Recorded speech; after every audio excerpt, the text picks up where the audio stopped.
Welcome back to Memes and Markets. Keith, how are you, my man? Ben, today's the best day of my life. How you living? I am fantastic because we have Trey here with us, who I'll throw it over to you, Keith, let you give him a quick little intro, and then we'll let him do the same. And I'm super fired up for this one. So I want to get right into it. Trey, founder of Rugged Counseling, talk to us a little bit about yourself. I mean, obviously, we reached out. We love what you're doing. We love the messages that you bring to people. We think there's a huge opportunity right now to just have a real candid discussion about what's going on the internet regarding how young men are essentially being trained and sort of pushed towards certain directions with their lives that may or may not be super helpful for them. But yeah, tell us a little bit about what you've been spending your time doing. Yeah, well, fellas, I'm fired up to be with you guys, and I love that intro. You have officially the coolest intro of any podcast I've ever seen. So I may have to figure out who your animator or whatever the proper term is. But in terms of what I'm doing, I love helping guys be the best version of themselves. I'm a therapist right now, of course, but I came from the world of coaching and teaching, and so I don't know. I feel like if we sit and we have just these low energy, touchy feely, soft conversations about mental health, like that's not gonna appeal to guys. Like most guys, we want to be up and we want to be active and we want to be going after the next adventure. And that's me too. And I feel like as a therapist, I'm bringing that kind of approach to the stuff that maybe people might, I don't know, maybe misinterpret as it's all just a bunch of soft crap. And there's a time for the quiet and there's a time for the reflection for sure. But I think men, especially, we need to start with, like, we need adventure, we need a purpose and a mission, and that is going to lead us to the life we're looking for. Love it. At what point did you realize that was a different approach, potentially a more fitting approach for men? Like when did that happen for you, and when did you decide to go in that lane? Well, so yeah, in grad school, I realized that there just aren't, well, this is changing now, but when I was in grad school for counseling, there weren't many men in the whole curriculum. And I realized, okay, that's a problem. And so then I looked around at a lot of the messaging about therapy and about mental health. This was probably 10 years ago. And I realized, all right, there's a gap here. Guys are not being reached as well as they could be. And I'm one of the few guys that's really being trained in this stuff. And from what I was looking around and seeing, at least in the rooms I was in, I was one of the few that came from not just a coaching background, but I also came from a business background. And so I realized, like, I'm somebody that likes the bottom line, just like give it to me straight. Let's skip the fluff. And most of the therapists that I was seeing, or at least most, I don't want to put like therapists under the blast, but most of the messaging in the world of therapy was too wordy. It was too flowery. And I realized, like, we're reaching a certain group of people really well with that, but we're leaving out a whole swath of them. So grad school was not just the education in the book training, but it was also the education in, like, okay, how can I take this book training and say it in a different way than maybe they might want me to say it? Makes total sense. And I agree with your messaging so much because as someone who's been through therapy, and I like the fact that there's been a push over the last 5 or 10 years to normalize therapy. And there's a lot of people saying men need to go to therapy. But as a man who's gone through therapy, it definitely felt like it wasn't built for me, or at least the approaches that I was being had and how things were being dealt with. So why is that the case? Yeah, well, we could do the nerdy history lesson if you want. The gist of it is talk therapy was the type of therapy that kind of took hold first, and it works really well for some people, but it doesn't work really well for a lot of men. And that's what I realized just as a client myself. Like, when I struggle, it's usually going to be with anxiety. And so when I've gone to therapists in the past, I've gone in with this mindset of, like, we gotta freaking kill this anxiety because it's the enemy, and we're going to talk it out until it's out of here. Well, neither one of those approaches worked. I learned I had to take the opposite approach. I had to actually treat what I thought was the enemy as a friend that just didn't really know any better. And then the more I yapped about it, it at least stayed the same, or at best stayed the same, and it probably made it worse. So I realized I had to find some tools that get more into the subconscious part of the brain. And I needed somebody to just like slap me around a little bit and say, all right, dude, like, here, this is the lie you're believing. You're clutching onto this, at least at a subconscious level, and we can have a pity party about it as long as you want, but after a little while of pity, you're just going to make it worse. So I needed somebody to kick me in the pants and say, all right, let's get to the root of this stuff. Totally, man. And I feel very privileged that I grew up with a dad who didn't really latch on to the fluff, right? It was very much black and Mhm. white. Like, if this went this way, you went this way. If you weren't good enough, you weren't good enough. You can cry about it, but objective reality is objective reality. One Yep. phenomenon that I noticed as a social media strategist was how detrimental the explosion of TikTok was for people justifying destructive behavior and thought patterns. Mm, And it mm, became a very vicious feedback loop where then people's entire identity was wrapped around their problems. And so then how do mhm. you expect to let go of your problems when your income and influence and status is attached to these things? Did you notice anything like that through being on social media and being very active, having a lot of followers? Yeah, and that's one of the reasons I even started posting in the first place. And I just saw this really harmful advice going around about like make your diagnosis your identity and make your past trauma your identity. I'm like, oh my gosh, like this is not going to end how they think it's going to end. Like it feels good in the moment to have people validate you and see you and understand you. And that's great. But if that's all it is, if that's where it ends, then you stay stuck and you end up feeling worse. And you're like, well, what the heck? I thought this is supposed to help. And ends up being just a big letdown. So, yeah, you got to start with the empathy. And then the empathy has to propel you into the next step of action because nothing changes if nothing changes. So, yeah, it was and is still on social media. It's, I think, more balanced out now, but especially back in the day when people would just say whatever to try to get views and likes, especially the people that weren't trained. They just called themselves like mental health coaches just because they had seen a couple videos. Like that was flying all over the place. And it was concerning me. There's a couple of lanes that I would love to try to go down on the whole social media thing because we've got like some super potent forces that have popped up over the past few years, both on the side of the role models for young men and then Yep. also on the side of the role models for young women as well. I guess we'll Mhm. start off with the men and then we'll move over into the women's side of things in a bit. But I'm super curious to hear your thoughts on the whole phenomenon around the manosphere and like the red pill movement and how Mhm. that completely took over the internet. And how do you see the impact that that had on people? Where do you think that that came from? And where are we at now with all that? I think it's really easy to label a person or a group of people so that you don't have to actually get to know them and get to know their story. So if you disagree with somebody, if you just put a label on them, you can dismiss them.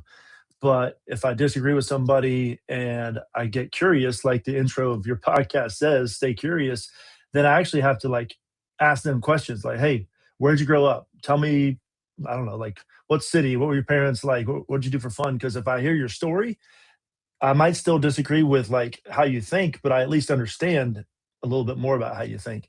But if I just slap a label on you, oh, that guy's a red pill, or that guy's a, woke or incel, whatever, like I don't have to actually engage with you.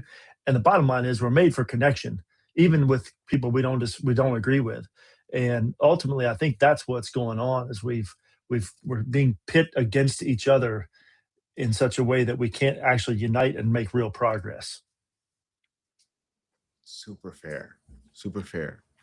When you look at, there was like a movie that came out about the manosphere. Did you ever watch that movie?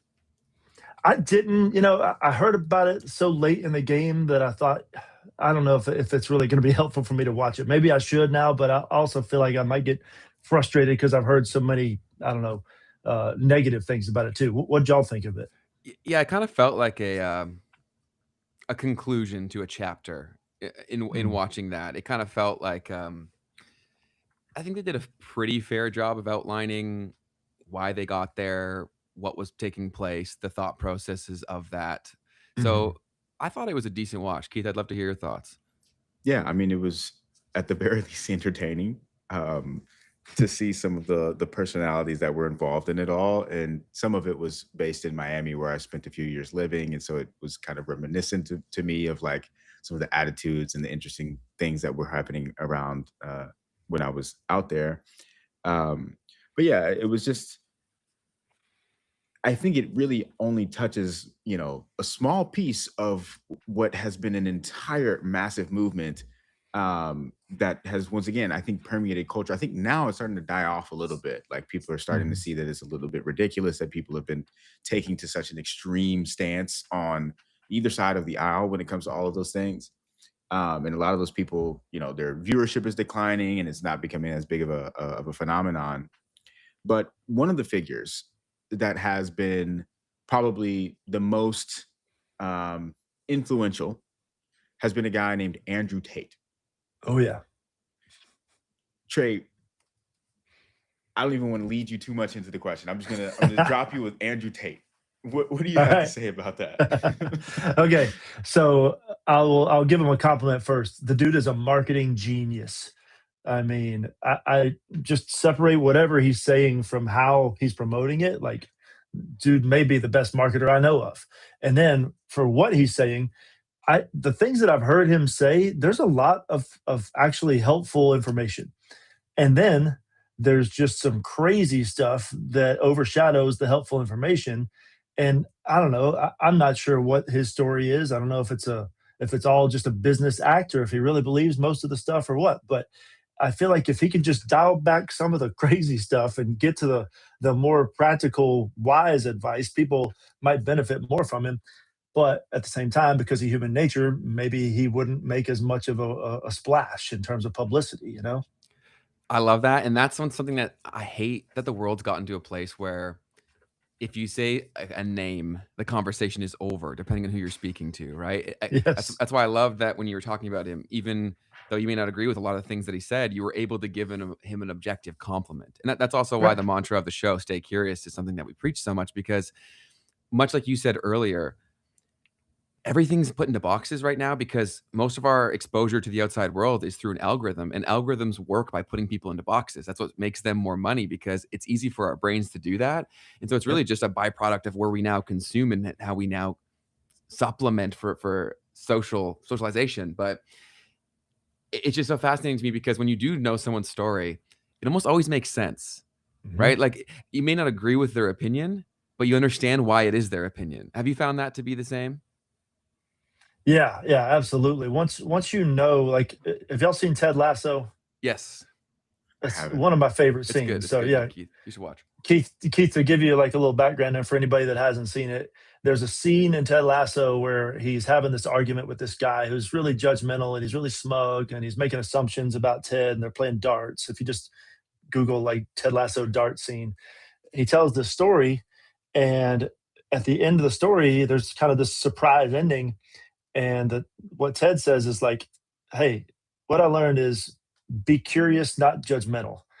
And the realization is like, if I'm just immediately seeing somebody like, oh, I know why they're doing that, or I know why that's the way they are. No, that's me being judgmental. If I stay curious, then I mean, frankly, it lowers my blood pressure and makes me a little happier, but it also allows a potential connection or relationship to happen there. Like one of the things I see so much in the comments, like if I make a video that somebody disagrees with, there'll inevitably be one person, at least one person that says, I'm unfollowing you because I disagree with this. Like, man, I hope you don't treat your friends in real life that way. But I think we do. That's the Yeah. craziest thing is that I feel like a lot of discussions that used to happen because the stakes weren't so high, they just typically don't anymore because so many people have these no touch zones. And I feel like that's Mm, why people go further into these echo chambers. And I talk about this one example a lot where back in the day when we were consuming media in a shared environment with, say, even the TV, there were counterweights in the room, right? So of course groupthink would go towards one direction at least a little bit, but other people mhm. were watching it with you. Whereas now it's purely isolated one on one. And we also, Yep. as humans, like I don't think we can possibly conceive the differentiation in experience. Like people always just think whatever they've seen, everyone else has always seen too, which is why Right. everyone's so certain of everything they're saying. Yep. Yep. Exactly. Exactly. What do Yeah. you got, Keith? Keith's ready to Uh, say something. Jump in. well, so one of the things that I wanted to go over was something that you posted on your Instagram. You've got, in general, your top 5 horror movies. And one of Mhm. them was Andrew Tate. The second thing was gentle parenting. The Mhm. third being people who make men feel bad for being men. 4 is a dad who can't say I love you. And 5, succeeding at everything you were told to want. Mhm. Can you walk through some of these, what they mean to you? What did you mean by that? Yeah, let's start with that last one because guys are told that if you just get ripped, get rich, and get laid, then you'll be happy and you'll be fulfilled. And I think part of this whole red pill movement, not the whole reason for it, but part of it is there's this frustration like, well, we've been told by a lot of society that we're not needed. So let's just go get ripped, get rich, get laid because that'll fix it. And then a lot of them got that and they realize it didn't satisfy them. And so then they're left with this emptiness and this futility of like, well, what the heck do I turn to now? And I think it's actually can be a good place to be because honestly, if you're living life for yourself, for your own benefit, even if you wouldn't put those words to it, but if you're basically going after more money, more of a status, whatever, you're really just living for your own enjoyment. But if you can if you can hit that place of, well, shoot, now what do I do? Because this didn't satisfy. Then that's actually the magic place to be because then you realize it's flipped because I'm supposed to live life for other people's benefits, and then somehow I actually get what I was chasing all along when I was living for me.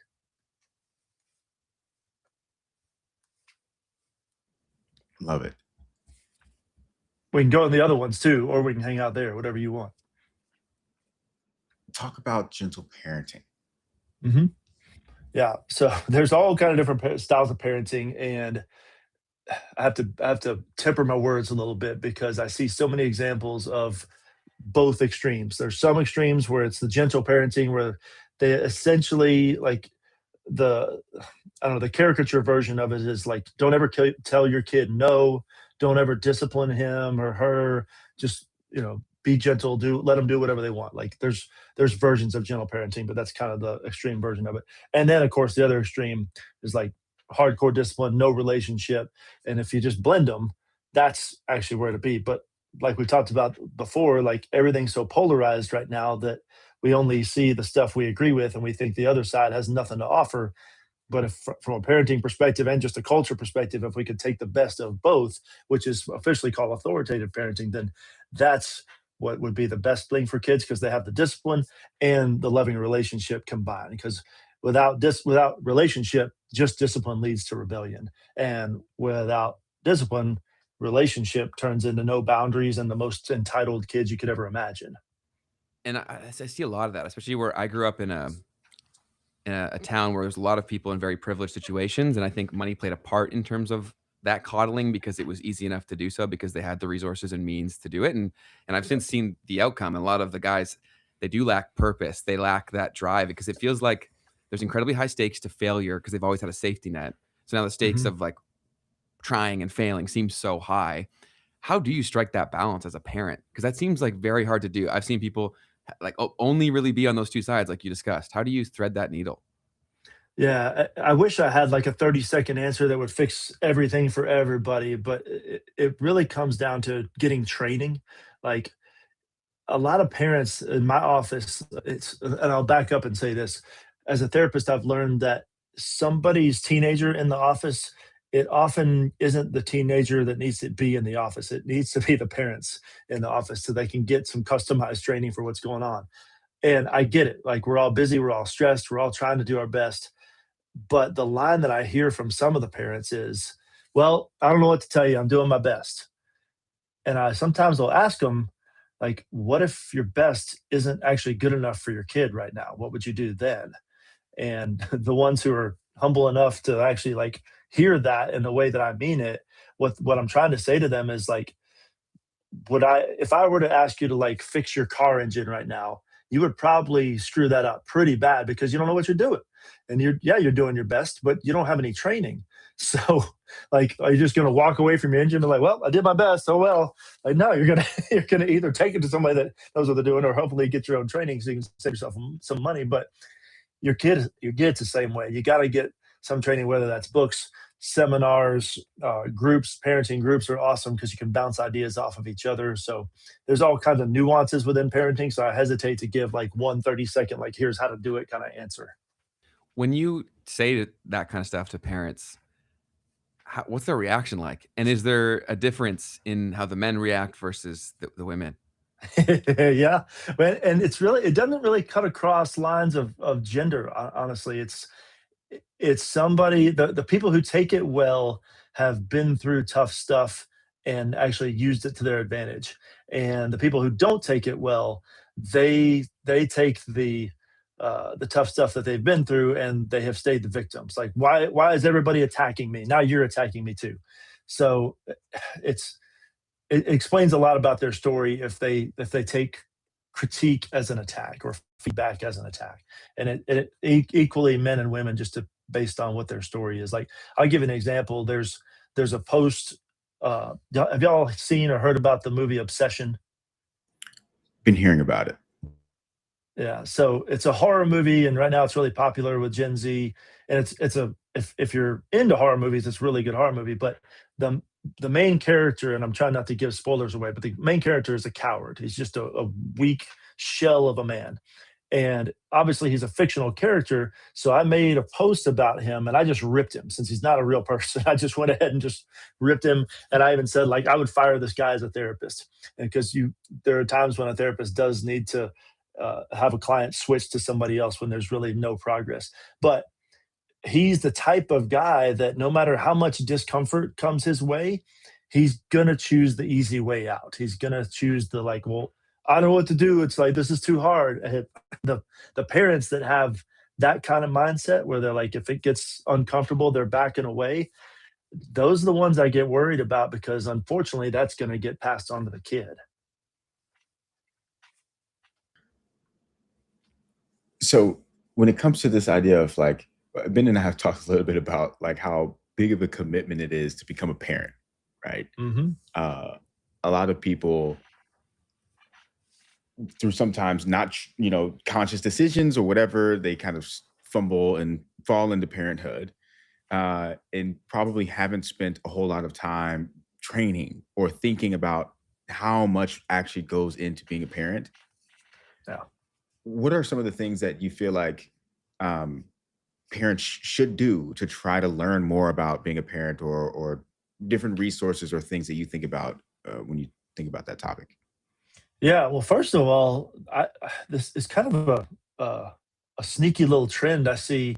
This there's a sentence you can look for. If somebody says, "I want to be a parent," versus "I want to have kids," that's not 100% guarantee of an indication, but a lot of times when they say, "I want to have kids," that can potentially indicate that they're just doing this for their own status.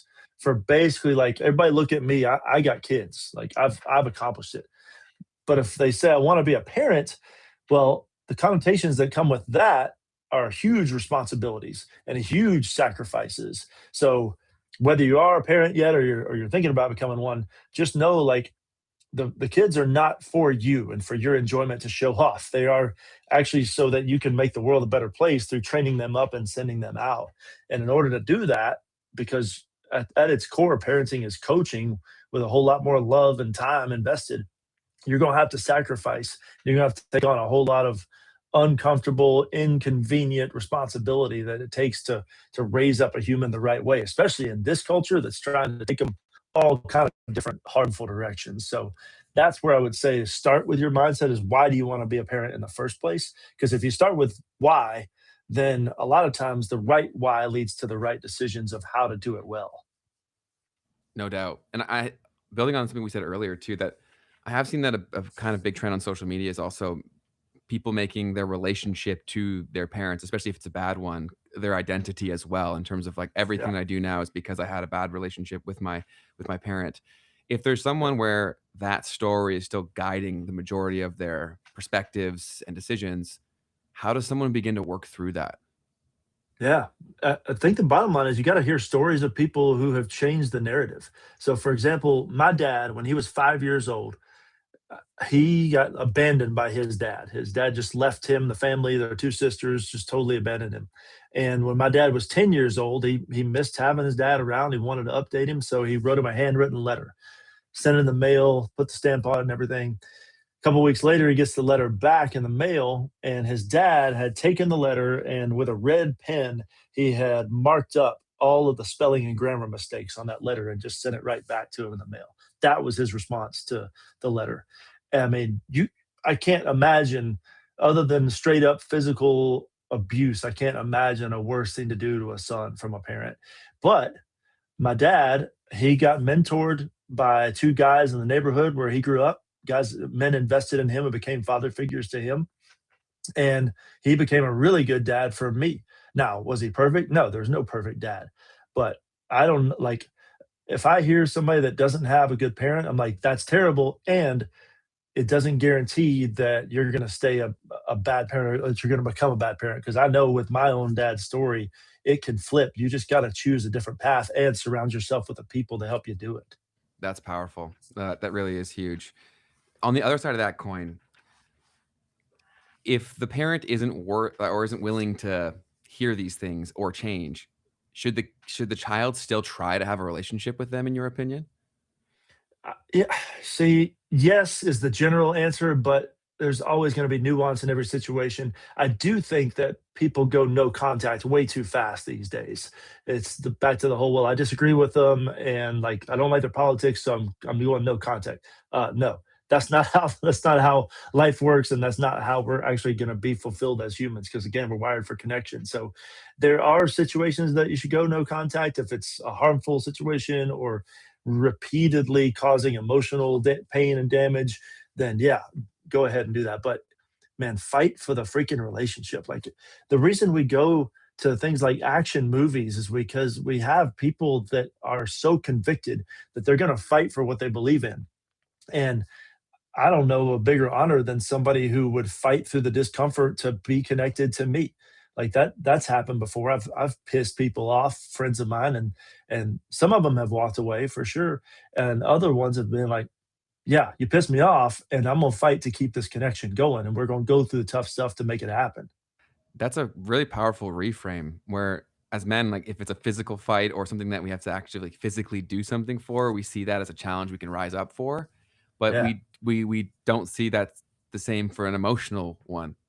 Yeah, yeah, that's the sad thing with men, unfortunately, a lot of men at least, is we'll do the physically challenging things all day, but then if you ask us to do something emotionally uncomfortable, like I have a cousin who I love dearly, and I worry about him so much because he can do all the physical challenges. Like he can lift ungodly amounts of weights and run all kinds of marathons and everything. But if I asked him to sit in a room by himself in silence for 5 minutes, he wouldn't do it. He internally start freaking out because there's so much stuff that he keeps running from inside, and we got to get men to be tough on the outside and be tough on the inside, and confront that inner stuff that's definitely going to tax you, but remind yourself you've been through the physical stuff before too, so you can do this as well.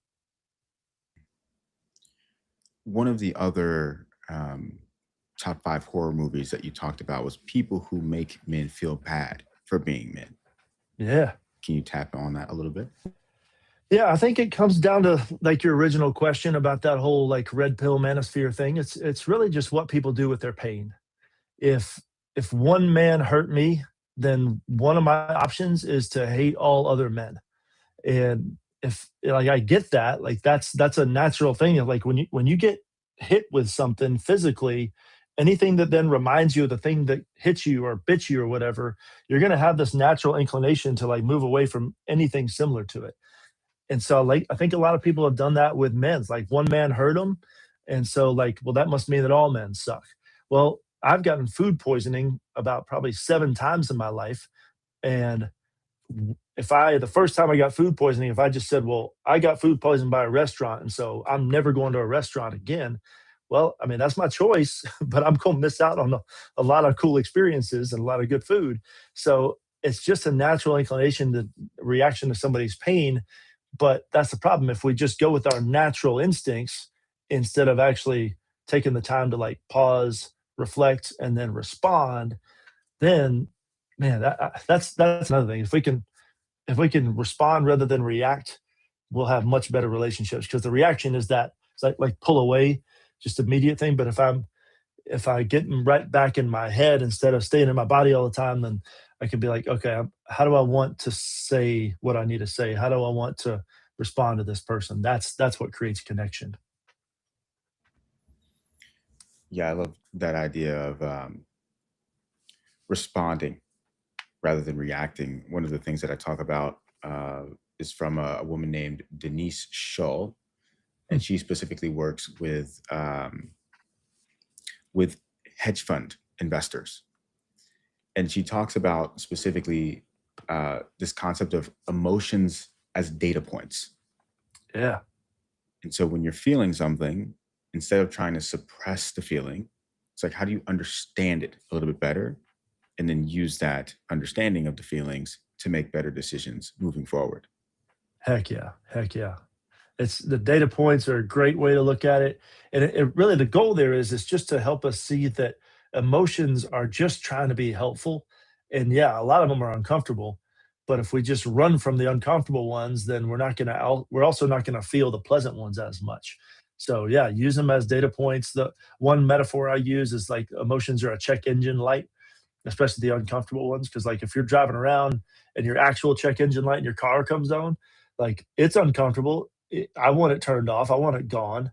But that light ain't the problem. The light's just trying to tell me to, hey, check under the hood. There's something going on. And that's what emotions are doing. Beautiful analogy. Yeah, I love that. Truthfully, the other one I think you said, Keith, was the dads who can't say "I love you." Was that one of them? That's Oh correct. yeah. And so that's something that I've experienced in my own life, where I've had men who so clearly loved me in my life, and they did Mm, everything that they could to show me physically that they loved me, but they mm, could not say it. yeah. Why does that happen, and can that ever change? Yeah, absolutely, it can change. I mean, I was a similar way. I wasn't, this wasn't to my own like family or something, but there were times in my life early on where friends would tell me they love me, and I was like, I don't know what to say back. Like, so it's the same thing. It's fear. It's just fear of actually like being open. It's like if you think of a knight, like a knight in shining armor, wearing that armor, it's a safe, secure thing. It's like, okay, ain't nobody getting to me. But saying the words "I love you" to somebody, it's like love is the most core, deepest part of us. And if I have to take off my armor and expose the deepest part of me, then that means you might hurt me. And I don't want to take that risk. So I'm just gonna stay what I think of as strong. And like I get it. Like again, that's that natural reaction, but if you sit with it for a second and just let those fearful feelings kind of run their course, you realize, like, wait a minute, how do I feel about this person? Like, when I think about them, do I want the best for them? Do I sacrifice for them? Do I care about them? All those things that we would define love as. Like, the answer would be yes. And so, okay, the only thing that really is keeping me from saying the words "I love you" is just my own fear and my own pride. And when I frame it that way, I'm like, I ain't letting my own pride rob this person of knowing what I think about them and how I feel about them. Super powerful. I think about for me, it's very similar with friends and stuff. I was pretty hard. It was harder for me to say that back to people. Um, and eventually I recognized this and I was like, okay, I've got a weird relationship with this word and I need to Yeah. like investigate that and understand that a little bit better. Yep. Um, and so it got to the point to where I could, say it back to my friends and it not be a big deal. Um, but it still was a little bit weird for me. And I realized over this past year where things shifted for me, where it didn't feel weird at all, was Mm, when something really bad happened, right, mm, to someone in their family. And it just became very clear to me like, wait a minute, I absolutely love these people. And no matter what, right, I need to make sure that I communicate that with the time that I have with them. yeah. So I just wanted to share that was something that led for that to click to me. Hopefully, it doesn't need that, right, for people to make that sort of a shift in their mind of how fleeting time is, and if you love someone, Yeah. let them know. Well, that's a powerful example, and really what's going on there, and I see this comment, men have been trapped by their egos and false self-image. Yeah, that's for sure. But Keith, with your story, yeah, like what happened there was you found something bigger than your fear. If there was something about the word love that caused fear in you, but then when the tragedy happened, that was bigger, that outweighed the fear itself. And that's what we all have to figure out is like, okay, yes, I have this fear of love. I have this relationship with this word that's probably determined from my past, and all that is true. And I still have the choice of whether or not I'm going to push through that or not. And I think a lot of times the guys who can't say I love you, they had a dad who also couldn't say it, and so it became this self fulfilling cycle where the word love became not just uncomfortable, but unfamiliar. And really, if I think of something that's not comfortable, it's really just because I'm not used to it. And if I say something enough, then I'll get used to it. It's just like if I'm scared of, like, I can tell you right now, I'm scared of running a marathon, and because I've never run one before. But I bet if I started actually like running a few miles a day and increasing it, it would become more familiar, and I'd be more used to it, and I wouldn't be scared of it anymore. It's the same way with something like saying I love you.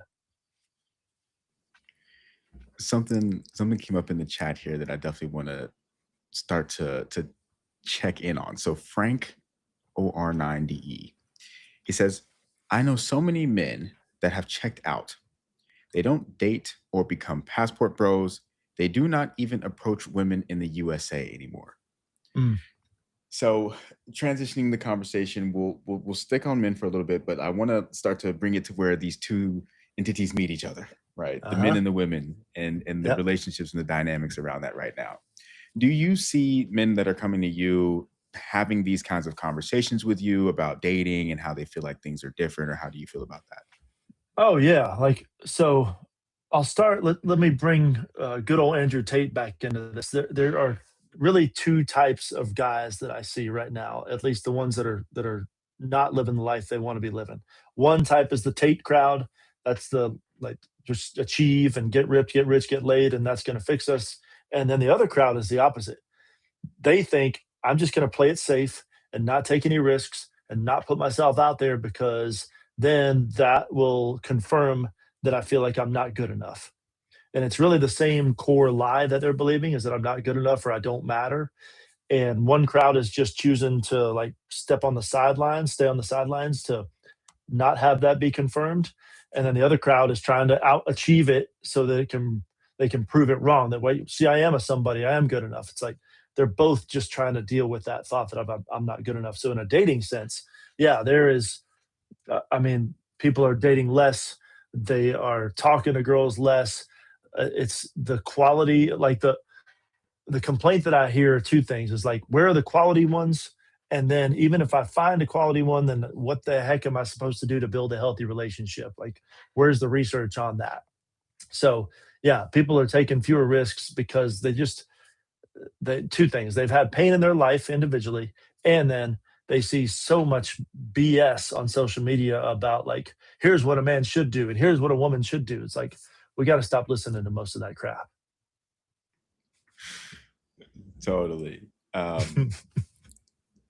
It's super interesting. So another aspect of all of this is the online piece. This is something that's become really big, really common. I ask people how they meet all the time, and like this is starting to become a thing for people who are married at this point, right? So how do you think that's impacting things as well? It's hard for me to find people who didn't meet online these days. Like, maybe one out of the last 20 couples, I think, might have met somewhere other than online. And on one hand, I don't like it, but on the other hand, I'm like, this is where we are. So, like, what can we do about it? Because we're not going to be able to just overhaul everything. And it happened quick too. I think when Tinder first came out, you kind of like people were like a little bit ashamed to say like, yeah, I'm on Tinder. Like, why can't you meet somebody in person? Was kind of the assumption at that point. But now it's flipped to where you're like, well, how do you meet somebody in person? So Crazy. yeah, so I think, but there's plenty of positives to meeting somebody online. You can know more about them from the start and see if you want to even invest any time and potentially money into them. But the downside, of course, is you're not having to take those those risks socially and like actually say hi to somebody in person. Yes, that's a big thing too. Is I think the risk piece is huge, but I also think the incentive structures of the current platforms are also completely out of whack for the outcomes Mhm. that they're advertising they're solving or Yeah. trying to solve. So I do think that there's a big opportunity. Keith and I have actually even discussed building a dating app that we think would be a lot more constructive Ooh. and have solid outcomes. So for you, Trey, I'd love to ask you Huh. what features would be in your ideal dating app? Ooh, gosh, that is a great question. I don't know that I've ever thought about that before. Yeah. I think it would have to, for me, it would have to focus more on values. Like, what do I really see as important to a fulfilling life? And I would, as a therapist, this is probably me just being biased, but I would hope there's um, some question that would indicate a little bit of how somebody grew up, because it's easier to have a match with somebody that has somewhat of a similar background to you. Not to say that it can't do the other way, it can't work the other way, but I don't know. Those off the top of my head come to mind, but I would have to think longer to give you a better answer. Do y'all have specifics in mind yet, or you probably don't want to give away your secrets? Yeah, we have a I think we have a really good idea. Hopefully we have the time to execute on it, but I think we have a very good idea. But we'll definitely ask you a bunch of questions before we roll anything out. But one thing I wanted to touch on, Keith, before I throw it back to you, is this concept of Peter Pan syndrome. Could you explain like, what that whole thing is? Yeah, yeah. And you're saying you want Keith? Are you going to chime in on this? I'd love for you, Trey, and then I'll throw it back to Okay. Keith. I think he had something I else got you. after. Yeah. So the classic example of this one is Michael Jackson, and in his story, you know, I don't know how many people have seen the movie or heard about his life, but the gist of it is he got famous at a young age, and so he wasn't able to hang out with friends. In fact, there's a scene in the movie where he's sitting with his mom and he's sad, and he goes, "I can't be friends with anybody. All they want to do is just take pictures of me. Nobody wants to actually play." So he ends up, making friends with animals and has all these crazy animals in his room. And then, of course, the famous part of his story is his dad, the abuse and the pushing him out on the road all the time. Like, yeah, he really had truly no childhood whatsoever. So his reaction to that was just to try to create the childhood he never had as an adult. And we normal people, like not so rich and famous people, we do similar things as adults, we try to become the thing that we needed when we were younger. We try to give ourselves the experiences that we needed when we were younger. And a lot of times that's how Peter Pan syndrome starts, is like just that failure to launch or just stay in a perpetual child. But then other times it's another version of that crowd I was talking about that just wants to play it safe, that doesn't really want to take any risks and launch out.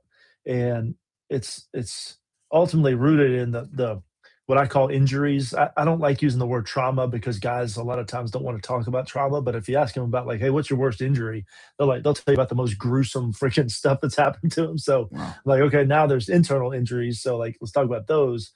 And the whole Peter Pan syndrome, it's usually some sort of injury from the past that we're using this perpetual childhood thing as a way to cover up. It's not going to solve it, but it's a way to like cover it up and maybe stuff it down.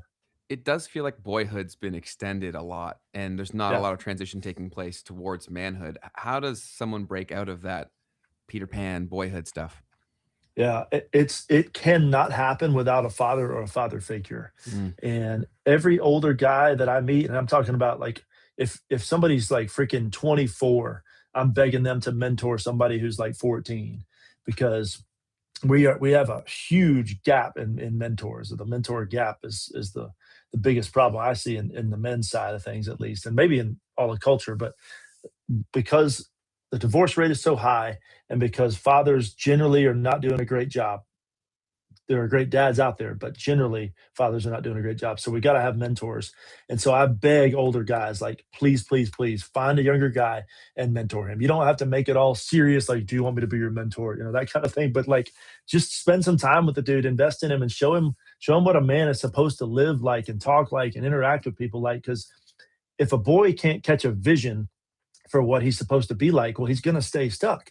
But if you can show him a vision for what his life might turn into, then he's like, okay, well, I can move that direction, even if he's not aware that he's moving there. There's something in a boy that wants to become a man. He just needs another man to show him how. I completely agree with you, and we've talked a lot about how mentorship has been seemingly on a rapid decline, and it Mhm. seems like because there's this connotation of if you're talking to a younger kid, like you're a pedo. You know what I mean? Yeah, Like, I do yeah. go back to this one show where it seems like it all kinda started was To Catch a Predator, where it was Mm. all it is mostly men that do those kinds of things, but that really became a cultural phenomenon where it seemed like there was such a high risk to being around young people that weren't your kids. Have you Yeah. noticed anything similar? Yeah, and it's turning around a little bit because I think Good. because of this man crisis, we realize like, okay, we got to push through this. Like, we can't let a few bad eggs ruin it for everybody. And so, yes, I have noticed it, and I see it turning around because, yeah, I personally think that's part of the war against our connection with people. Is I would just like agree. forces that tell us like, oh, it might go wrong, so don't even try it at all. Ironically, that makes me think to religion. Hmm. I posted a an article, I believe, not too far back, and I outlined this idea. I called it the post pastor theory or something like that, Hmm. about how it feels like in conjunction with people moving away from religion, they've also lost a lot of that mentorship that comes with that, right? Hmm. Having a pastor, having even just other men in the church that are there to kind of support and help people through all of the challenges that they might have. Having someone Hmm. who's not your parent, right, that you can go to with things that might otherwise not be something you'd reveal to a parent. Yeah. Um, what are your thoughts on that? Do you feel like there might be some correlation to things like that? Or do you notice that people who have that sort of piece of their life typically don't have as many challenges? Or, yeah, how do you look at that? Yeah. So let's start with the research. Just the clinical secular research that has no tie to any religion whatsoever, it consistently shows that you have to have some sort of a spiritual belief. It obviously isn't going to prescribe which religion or what spiritual belief, but if you don't have a spiritual belief, the stats show you will be more depressed, more anxious, you won't be able to push through your difficulties, be less resilient, you'll have less deep relationships, all the stuff. And so, working from that foundation, now we can move to the anecdotal. The people that I see in my office who have fuller lives, who are generally happier, who have more, frankly, more success in life, they are invested not just in a church, so to speak, but they have an actual relationship with their creator.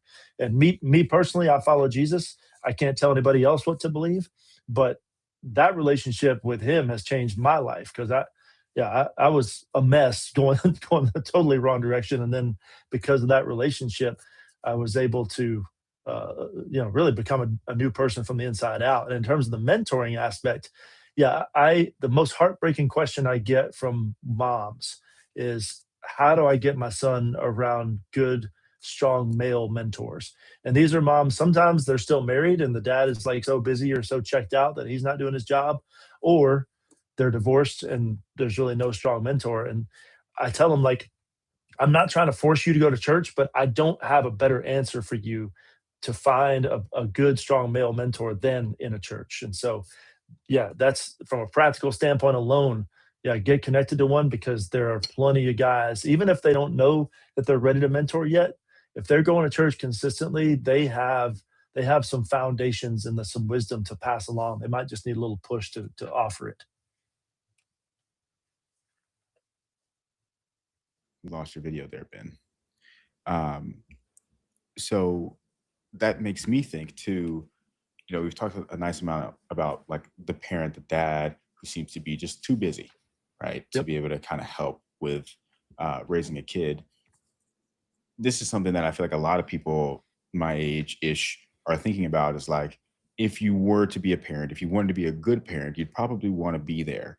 And the thing is right now, it feels like from an economic perspective, two Mhm. sides to that. The actual money that you need to raise a child in today's society has Yeah. gone up massively. Oh Uh, yeah. but but then on top of that, right, if you're busy trying to build your career, trying to make money, then are you really going to have the resources or the time to spend with your child? Does it Right. make sense that people are having fewer kids and having them later because of what's happening economically, or is this an excuse that people are making in their heads for why they can't, make things happen? I get it. It makes total sense. I mean, I saw the stats a few months ago on the average cost of like raising a kid and having one for their like 18 years, and it's something like over $1 million. And so, like, if you look at it like that, I'm like, yeah, I totally get it why people are having fewer kids and having them later. Like, I don't have a good answer for what they should do differently because, yeah, with inflation and yeah, just all the stuff with the middle class getting really shrunken and beaten down. That's out of my league in terms of the economic side of things. I can just say as a therapist, I totally understand. And if you're going to have a kid, then you owe it to that kid to give him quality time or give her quality time. So just make that decision wisely before you just rush into having one. Totally. We've also talked a lot about the negative influences on the male content side and how that's impacted mental health, relationships, etc. But one thing I don't think gets discussed enough is the toxicity on the female side. Like it, Mhm. Andrew Tate gets hated on so much, and I think a lot of it is justified, but there are equally toxic sides on the female side that they Mhm. got off with no problems. Yep. Is that a coordinated effort? Like, how does that take place? Yeah, we can talk about a whole societal root cause of some of this. So, like, the first thing that comes to mind is that since 1981, there have been more women in colleges than men.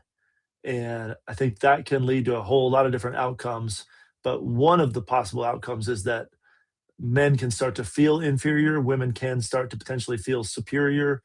And then you look at not just social media, but you look at the way that men are often portrayed in like movies and TV shows.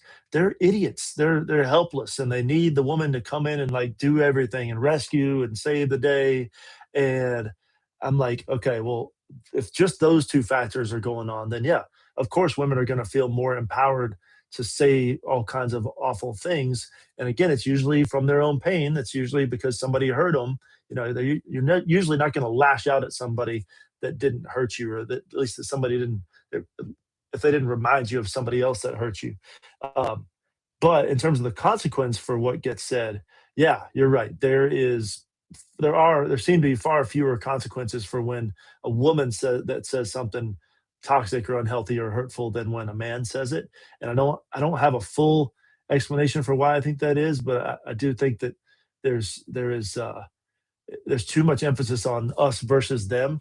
So instead of like trying to punish everybody for saying one thing or another, let's just figure out like why are we competing against each other in the first place? Accountability is the whole thing. I completely agree with Yeah. you. I think that understanding that everyone carries some blame in it and not trying to put a number on that is a very constructive outcome. But it's present and it's real. As someone who has tried to date in a big city where clearly a lot of the women have spent a lot of time consuming this kind of content, Mhm. it's incredibly evident in terms Oh of yeah. their value structures, like the kind of questions that they ask, how their Mhm. profile is optimized. Like it just seems like everyone is so prioritizing, like so much so prioritizing the wrong things. Like when I was on Mhm. dating apps, so many times girls were more concerned about the restaurant I was taking them to than who was taking them on the date, right? And Oh I think a lot of that comes from this culture. And then you see men, and there's people saying the whole 6 feet, 6 figures, 6 inches thing. And of course, that is a sensationalized thing, but it's also got a degree of truth to it as someone who's lived that experience. hmm So, how do you suggest men navigate the dating environment that is present? So that can I ask you a question on your experience first? Please go for it. One of the things I hear from a lot of guys is that the girls in person, they don't necessarily say this directly, but they communicate that their expectation is for like you, the guy, have to make me, the girl, happy. And Totally. I don't give you anything. You're just supposed to give me everything. It does feel like that. It's like 100% I have to sell you on me, right? Mhm. It's supposed to be a dance. Like we're trying to see if we are we good partners. Does this make sense? But it's very much in the psyche from my experiences, anecdotally, where it's like, Yeah. and it's all those questions getting back to basically, who do you know? How much money do you have? What do you do? Kind of thing, right? And Mhm. that's really where the priorities are. And of course, I do Yep. understand that, especially in a bad economic environment, those things do matter. But I don't think they have that strong of a correlation to positive relationship outcomes. Exactly. So Yeah. it's Yeah. it's it's fascinating. It is. Yeah. So, and back to your question, I see two options here. Like if I can either keep dating the same girls and try to change them. And I don't know how well that's worked for you, but I've never been able to change anybody. Trey, this may sound crazy, and people in the big cities will give me shit for this, but I started to adopt a mantra where I didn't date girls that grew up here. I dated because there was enough people from different places where there was more, like, whether it be religious influence or different cultural things that created kind of the more traditional norms that I was like hoping to see in a woman or a partner. And I found great Yeah. success with that. I found that if they didn't grow up in the West, that they hadn't been as indoctrinated into a lot of these things. Ooh, can you tell me more about that? I don't. You're the first person I've heard that actually has been this intentional about it. Yeah, so I went on a fair amount of first dates in Toronto, and it just kind of felt like, because I'm a social media strategist, I'm always trying to pick up on signals that will tell me what you've consumed. Because if you tell Right. me what you've consumed, I know what your internal beliefs are, right? So because the algorithms just take you where you want to go, right? Like a lot of times Yep. people blame the algorithms, but the algorithms largely are a mirror. They're a reflection Mhm. of who you are, and oftentimes who you are at your worst. And so they Yeah. take you there because they know that the strongest emotional triggers are there, and they'll keep you consuming longer. That's why so many people have become the worst versions of themselves. But I just Yep. saw that, and I also, when you said that a lot more women are going to school now, I had that experience personally. And so I was there at 2014, and when I got there, I could just feel a shift. Like Mm. there was something that I couldn't, it was palpable, but I couldn't put words to it. And then later a book came out a few years later that completely validated my thought process. And it was called The Coddling of the American Mind. I Mm. definitely recommend people going to read it, but it was perfectly lined up with what I had thought. And it was just so funny to me that the cost of having an opinion as a man became so high. Like, there was literally in rooms where I wasn't allowed to share an opinion because I was a white dude. And Mm. it's like, how is that solving any problem? Yes. Did you guys go through hard shit? Yes, 100%. Everyone is a minority, all these things, but it's like, in this instance, in a vacuum, is that relevant? And so many times Mhm. it wasn't, but it was a trump card where it's like, shut up, you can't have an opinion, you're a white male. It's like, this Yep. is so fucking stupid. No, pardon my French. But it made me so frustrated because I went to school to try to grow my mind, and I thought it was a place of debate, discovery, and discourse. And I can tell you, unless it's changed radically in the last 8 years, it was not that at all, because the stakes were so high for having an opinion. Yeah. That's right. Yeah, I definitely in university in Miami had one class in particular that gave me a very, very similar sort of experience. It was a class about, I was in communication school. It was a class about like media in politics. And so that was obviously a very, very fun class. It was during an election year. And so it was just intense, the crazy things that were going on, both in like some of the Senate stuff that was going on, as well as like presidential stuff that was going on. And it was just like, unfortunately, very similar situation where there was one guy who was super vocal. I just kept my mouth shut. I knew it. I was like, I'm not going to play this game. I'm just going to let everybody have their opinions. But there was one guy who was from a different country, and he would just go all in on like the other side. And like, you could just feel that like there was this like this personal disdain for this person, right? Like, how could you be this way, you person, this thought? And it was never about like, can we talk about the topic and like the arguments of what is being said? And Yeah. that was tough. But I could imagine that that's happening for sure across a lot of these institutions. Um, and it once again, it just made it to where the cost to speak was my character was on the line Yeah. versus the actual ideas or discussions, 100%. um, so but people were bringing something up because we've talked a lot about the dating thing in some of the previous shows. And I had this thing where I told people, look, like there was a time where I went on LinkedIn. I was like, look, LinkedIn, might be a good place if I'm going to use the internet. You know what I'm saying? You can vet a nice amount. You can see what's going on there. It's also, not a lot of people are actually, using the platform in that sort of a way. So, you've got a little bit of a unique edge there on the LinkedIn. Right. But no, in all seriousness, one of the things that came up, someone, Frank, I think said, so Frank said, before men give up, they should try international dating, invest in some international ETFs, and seek other type of women, Asia and Latin America. And then Frank said, maybe Keith can chime in here. I have lived in Miami, try dating there. Cutthroat and only top 20%, Lambo, G-Wagon influencer get attention. It's like Yeah. some dystopian GTA. And yeah, I mean, I'll speak to some of that.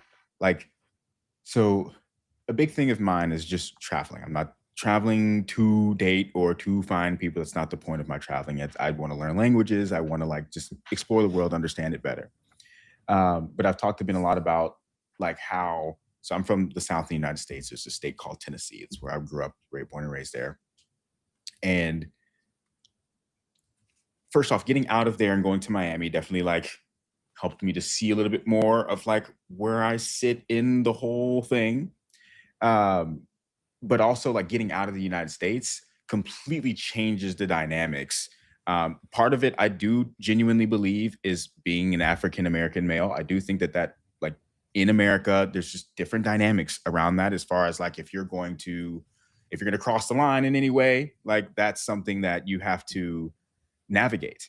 And when you get outside of the States, either that matters less, or once again, it can matter less. It can also be like a good thing. You look different compared to the people that are in the different places that you're in. But the real point that I wanted to make is that it's not even like, oh, I'm just like going to these different places and immediately these foreign people find me interesting. I'll meet people that I just align with more that are from the same places anyways, right? Like, so they might be from the United States, but they're over here, right? And it's because of whatever, like just similar interests, right? Or similar reasons for why you might be in a certain place that those things can happen. And so I just wanted to talk about that a little bit, because it's like, first off, I'm not doing this traveling for that, but it is a major positive that comes from being in these different places where it's like, oh snap, like I don't have to deal with a lot of the things that I feel like are almost impossible to get over when I'm in the United States, when having these conversations, to where when I'm at home or if I'm in Tennessee, like I don't even go out, I don't even do it. Like, and I don't use the apps either. So that kind of like puts me in like, I'm just locked in, you know what I mean? Yeah. But anyways, yeah, I just wanted to talk about that. I know people were prompting me to chat a little bit about it all, but yeah, these are some of my experiences. It's like, unfortunately, I'm not saying that the West is cooked. You can't find a good person in the West. But for me, it's all about, just like if it's in business, am I going to go in the red ocean where everyone's getting eaten, or where everything's already taken care of? Or am I going to go to the blue ocean where I can just be a unicorn, be cool and not even have to think all that much, the way that it kind of feels like it should be? Yeah. Keith, can you tell me, and hopefully somebody else is interested in this too, but when you're traveling like to other countries or whatever, do you just approach a girl that you think is good looking, or like what, do you have a strategy there? Yeah, I mean, to be fair, the environment is just so different because everyone's exploring, right? So it's much easier. The stakes are way lower to say hello. You look like someone who might be from a place like me, Okay. in the middle of, we're in Asia, but you look like you might be from somewhere familiar. Let me come and say hello. It's not that big of a deal. It's more about like, do you feel safe here? Like having a friend, someone that you can like confide in and talk to. You know what I'm saying? So there's obviously other dynamics that make it a lot easier to make those approaches, but absolutely. Yeah. Yeah. Versus in the US, I won't as much, like, because I'm living in Miami, especially. It like it really messes with your head. There was a 6-month period where I would go out almost every night, very intentionally trying to meet people and to learn myself and like have a good time. It was so fascinating. I don't drink, and I would just go out and just try to talk to people in workrooms and see how would people react when I would approach them. And the amount of just like, first off, throughout that entire time frame of 6 months of me almost doing that every single night, I made one like friend that I have today. One. Wow. Whoa. And That's crazy. it's crazy, man. Like, because at a certain point, I was like, okay, I'm not taking like I will not take responsibility for this. Like, I know I'm not a bad person. The sample size was large enough. Yeah. And so I was like, it's my environment. But point being, what was I gonna say? Just like you get it beat into you that like you probably shouldn't like go and talk to that person who you find attractive or whatever, because they're just like, they're gonna treat you poorly. And it's like, all right, but I didn't do anything wrong. I literally extended myself. I was like trying to be nice, trying to find something to compliment them, anything like that. And it's just like you get trained to feel bad about that. And I don't think that that's right. I really don't. But anyways, yeah. Yeah, I'm with you. Like it comes down to wherever you're at, that's the type of person you're going to find. And it makes sense to me that you only made one real friend out of that whole time period, because it seems to me that the bar environments are just a bunch of people looking for the superficial stuff, and you can't really build a friendship on superficial stuff. Like I have a buddy of mine who toward at some point he was partying for a long time, and then at some point he realized, like, okay, he even said to me, like, I've been living this way, and I have these quote unquote friends, but I'm about to move to a different city and I'm not going to miss any of them. So what have I been doing the last few years of my life? And so he said, look, I got to work on like my own stuff. Like, what do I believe? What do I want out of life? And move from the superficial to the more depth. And you're just not going to find people of depth that are consistently hanging out in those bars. Especially like if somebody, I would like to believe if somebody just randomly came up to me on the street, and I've done this in the past, not that they're like attracted to me, but if they're just randomly being friendly and saying hi, I'm going to treat them really well because they took a risk. And I can't imagine being rude to somebody who's knowingly taking a risk and coming up and saying hi, even if they are hitting on you. Like, take the compliment, be friendly, even if you're not interested in them, at least treat them well. Totally. And by the way, like, I don't want people to come away from what I just said and think that the takeaway is, oh, like Miami, you could never find someone. Like, the No. real answer, and you touched on this, Trey, is like, in the environments that you're in, like finding the actual right places to go to within those places. Yep. Right. So towards the very end of my time, I started thinking about that. I was like, oh, like maybe I should be like going to the beach areas and like trying to find people who are more like outside in nature-y, or like going to like yoga classes or something to like find people who are more grounded. Yep. That should have been my response and approach to all of that, but it was probably too late by the time I started to realize all that. But then also, there was something that you just said at the end that was prompting me, but I kind of forgot. Ben, you were going to say something.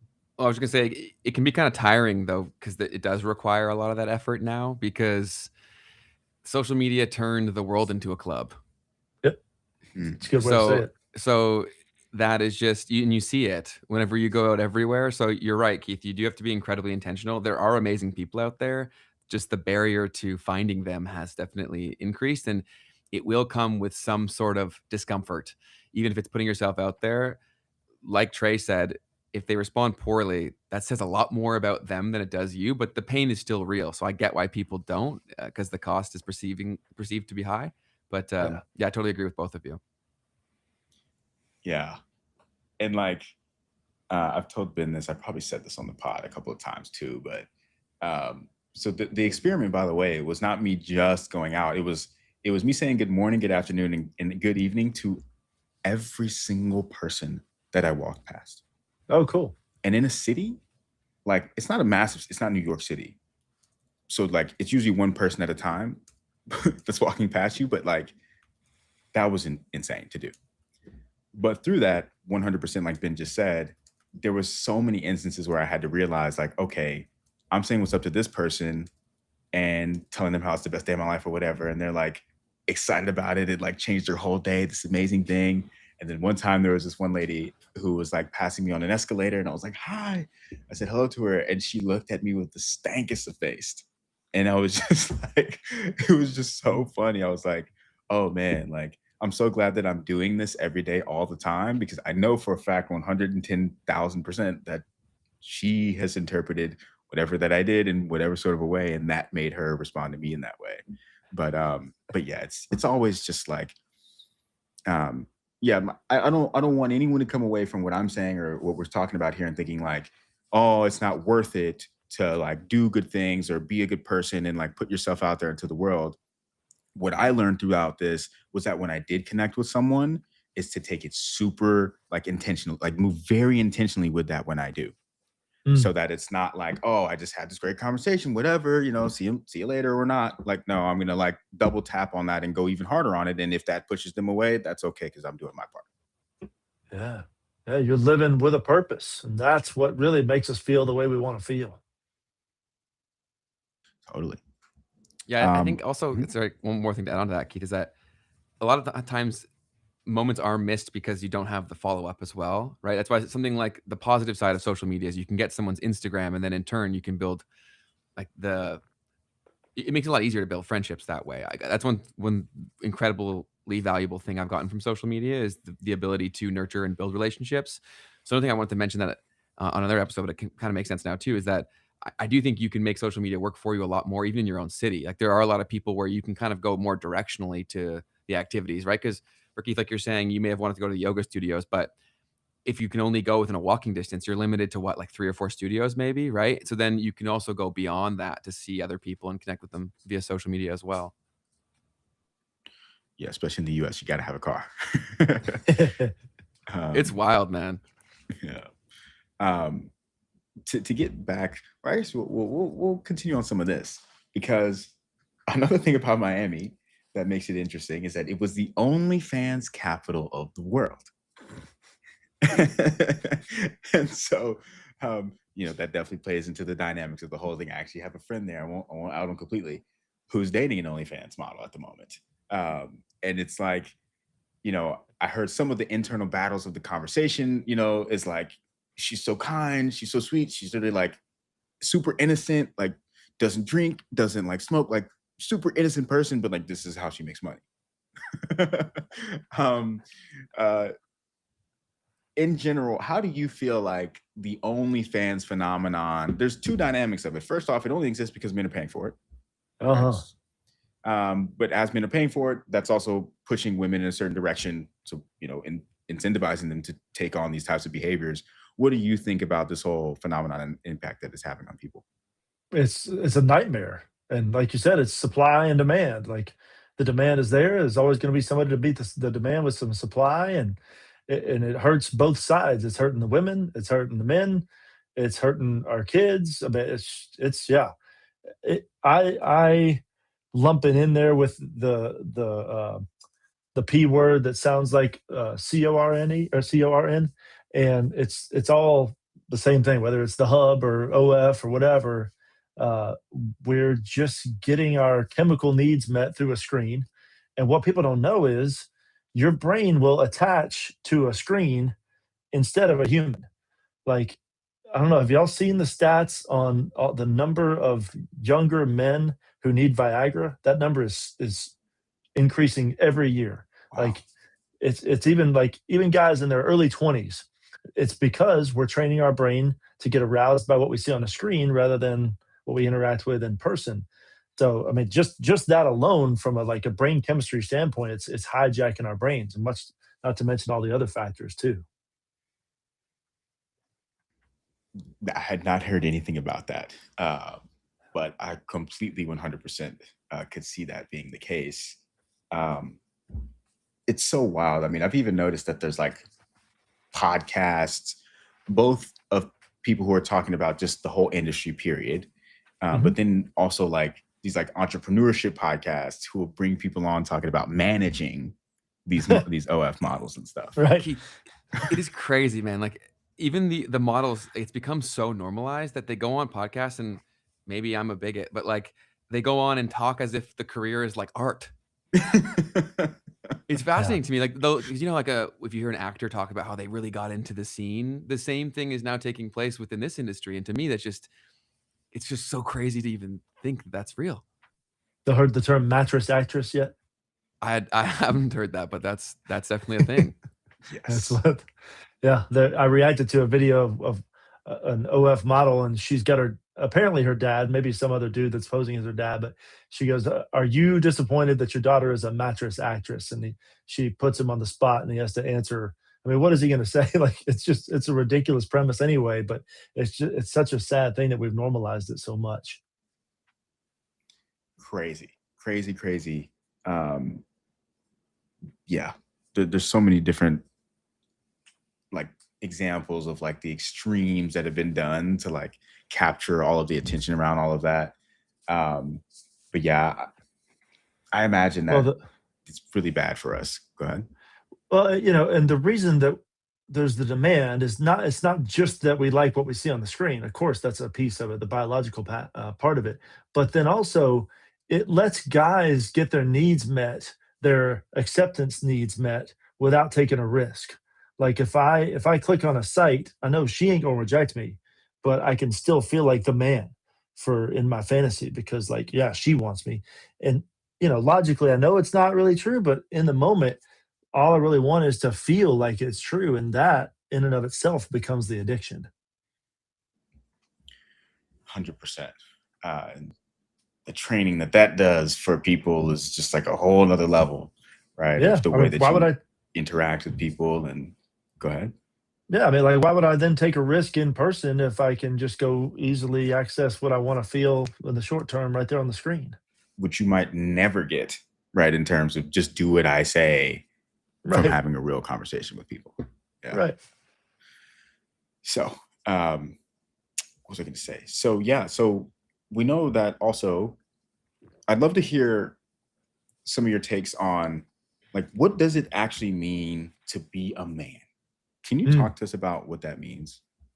Yeah. The measure of a man is how much he will give his life away. And the two measuring systems I use are service and strength. And I have to use my strength, my physical strength for sure, and also my capacity for emotional strength. I have to give that away in service because I can be strong.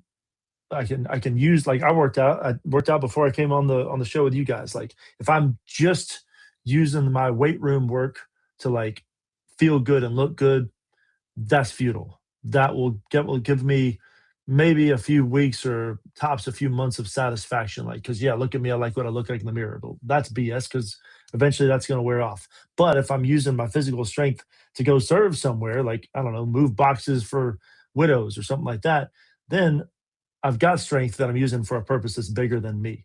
And then just the idea of my emotional strength. We talked about how guys have got to get emotionally stronger and push through and get more of that, I don't know, what I call like an emotional backbone.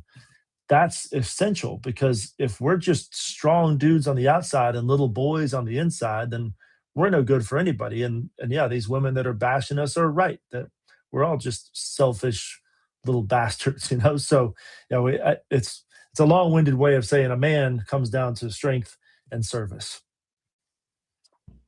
Love it. And Trey, you have a book that's out that's called Tough Dude. Enough. Look at you. You pulled it up. I appreciate that. Would love to hear more about what's going on with this book. So the first thing I always try to say about this thing is that whatever I make on this book, I donate it to helping young men and then helping end human trafficking because human trafficking is like the biggest issue for me personally that I want to fight against. And I've done some undercover work to raid some places that are pimping these girls out. And the book came about because the publisher came to me. I wasn't even thinking about writing a book, so I didn't know what I was going to write about. But when they said, "Hey, we want you to write a book for men," I thought, well, there's been hundreds of books for men. What am I going to write that's going to be any different than what's already been said? And we found out that there's never really been a book that's been aimed directly at guys in their 20s. And like we've alluded to before, the guys in their 20s, they're needing the most help right now. So I wrote it for them, but the principles, I think it's almost every chapter, maybe there's one chapter that would really only apply to a man. The principles apply to men and women, and they apply to all age groups. I just used examples that help educate about the point. The examples I'm using are guys in their 20s, but I've heard from moms and wives who have read it, and they said it's helped them understand the guys in their lives, their sons and their husbands and their boyfriends. And then I've heard just this morning, I heard from a guy in his 70s saying that it really helped him to reconfigure things in his life. I'm like, dang, that's a huge honor. So that's what I'm hoping is just guys can start figuring out their path in life and their purpose. Love that. And for everyone watching, go pick up the book. It is linked in the description box. So definitely go show them some love. And when you were writing that, because I'm working on a book myself, like what was the biggest educational piece for yourself that you found through going through that experience? That's a good question. One is how tough it is to freaking write a book in the first place. Because when I turned in my first draft, they ripped it to shreds. I mean, it was horrible. It's like I know my dad felt bad when he got that letter back from his dad with the red corrections, but I'm like, dang, this at least might be a little close to what that felt like. Because like I've written before, I've just never written for a book, and it's a totally different type of writing that you have to like format things and say sentence. It's like writing in a different language. So for me, that was the biggest education piece. But then the other thing people don't realize is how hard it is in this market to get the word out about a book, because I think, there's so much free access to information right now between AI and social media that's like it's hard to convince people to like sit down and actually engage with something on a tangible piece of paper these days. So I'm trying to like help people. Any author is trying to retrain people's brains to what they were actually wired to see, which is that pen, the ink on the paper.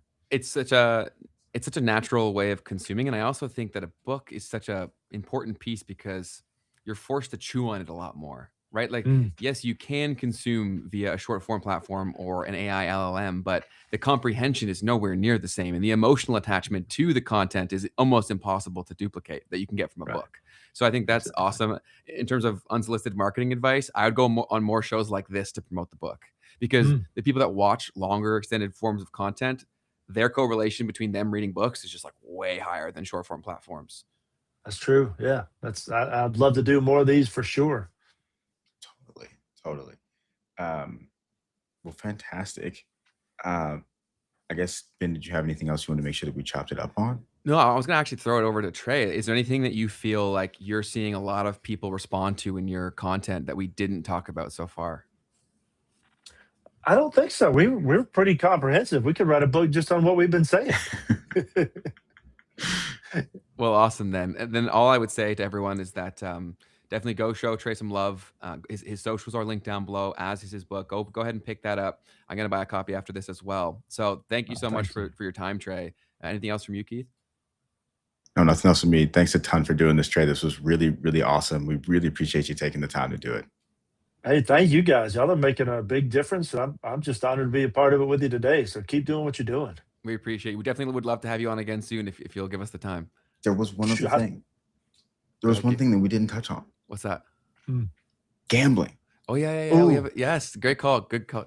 Thank God we ooh, got Keith. yeah, yeah. Well, yeah, you might get this show throttled from the algorithm now, because like anytime somebody wants to really talk about gambling and the problem that it is, like the big networks and the algorithms, they don't really want to promote that because they're getting so much advertising money from the gambling companies, and so it's a huge epidemic, and yet you're not going to be able to get a whole lot of publicity about it because it's fueling so much of the ad dollars right now. But yeah, I mean, from a guy perspective, we thrive off of risk and adrenaline, and a lot of guys thrive off of money, and gambling promises all three of those things. It promises lost money, but the potential of making it. So yeah, I see so many young guys getting themselves in huge trouble financially and just emotionally and addictive. And it's I don't know how to solve it other than talking about it one on one like this, because it's certainly not going to be broadcast wide stream. What are y'all seeing though? Yeah, we know that struggle all too well. So we agree with everything you're saying and are aware of that reality and how normalized they've made the behavior. So much so that even these like destruction cults now exist across online communities where it's like a badge of honor for how much you've ruined your life through doing this thing. It's very Oh, fascinating to us, and so we've built an app to try to put our dent in it. And of course, we have running into the same things you're discussing when trying to talk about this stuff. It's really difficult to get it going. But so our app's called No Dice. We'll definitely send you over some details after the fact. But yeah, tell me. I love it. yeah, it's something we've been working on. We're super passionate about it, and we're trying to do a lot of the things that you talk about, right? Like the behavior changes that are needed to then make the other changes easier. Do you know what I'm saying? Yeah, yeah. It's trying to stop any sort of an addiction or a dependence. It's never going to work unless you realize what it's really doing for you. So the addiction or the behavior is just the symptom. You got to get to the root of whatever is causing the symptom. It's like if you want to change the colors of a leaf on a tree, you can't just go over there and try to change the leaf. You got to get to the root system of it. 100%. And Keith, I'm sure you got something else to add to that as well. No, I mean that's the number one thing that I think we're thinking about in the messaging around all of this is that like I've talked to some of my friends and it's like, oh, it's just, something that I do, throw a couple bucks here and there. It's not a big deal. I am doing it for the money is what the people will always say. And I'm just like, but you're not making money. Like, so there's really, Mm, really, really small chances that you're actually doing this for money. and that there's something else that's going on. And so I'm trying to learn and dig deeper on understanding what is it that's making people want to participate in these things. Trey, why do you think that men, like, I know you outlined the specifics, but like, are there any emotional cues, or have you seen anything in your practice where you can kind of put your finger on where most of them are, or why they're going to this in particular? Yeah, but one, it gets advertised so much. I mean, whether it's any other like a substance, the more they see it, the more they're going to lean toward it. And then they see their other friends doing it, and there's a thrill, the rush they get from it, and they see it happening, and they want to get in on it. They don't want to miss out, that whole FOMO thing. Um, the draw of something risky and something adrenaline rush, that's the another thing for a guy. But then ultimately, I think, and I could be wrong on this from research, but I think it really comes down to them wanting to keep up with what they think it's going to take to be accepted. Like, I got to be rich, and I got to be rich by like 23, and this is the way to do it. Like, I talked to some guy 2 weeks ago. He literally said, "I'm going to not go to college. I'm just going to finish high school, and then I'm going to gamble full time, and that'll be my job." I'm like, whoa. And like, normally therapists aren't supposed to like argue back with their clients, but like, there's cases where we're supposed to, and I definitely argued back on that one. That's crazy. Oh Yeah. man, that's tough.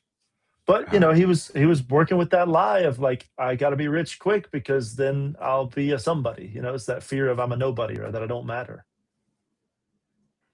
Wow. Well, thank you for sharing that stuff and for expanding on that before we got off here. Ben, did you have anything else? No, I know we're about over time, so I really appreciate you so much, Trey, and we would love to have you on again soon. Yeah, absolutely. Love you guys. Appreciate it. Let's do it again. Love you too. Thank you, Trey. Man. Take it easy. Have a good one. Bye-bye. And the smooth exit for Trey. What a legend. Awesome. That was fantastic. Yeah. Super glad that he started his platform and like is getting this stuff out there. He's been doing it for a while, man. He's been crushing it for a long time. I remember we connected briefly because when things were the most rampant in a bad way, like, his message wasn't getting pushed as far because people weren't aware of how problematic a lot of things were. And I think the views have now come back to him because people are conscious to the problem, which is very good to see. That's funny. Yeah, it's so interesting how the algorithms work and how, I mean, it works through the consciousness that people have, or awareness that people have of the things that are happening, for sure. We do shape the algorithm, right? That's one thing that people don't want to admit. And I'm not going to say that the technology isn't super messed up. It is, but we do play a role in its outcome. Like, we do, because it can only make connections if their connection is there to be made. Right? So like, someone has to be there watching it. Enough of us have to be there watching it. And of course, they can kind of create that demand through like forced pushing in the algorithm. But if we all collectively decided, I'm not going to engage with this, or I'm going to scroll away, it would go away, because the dollars wouldn't be there anymore. Yep. Fantastic. I think we've got second half. What do you think, Ben? Let's jump right in. I've got some news.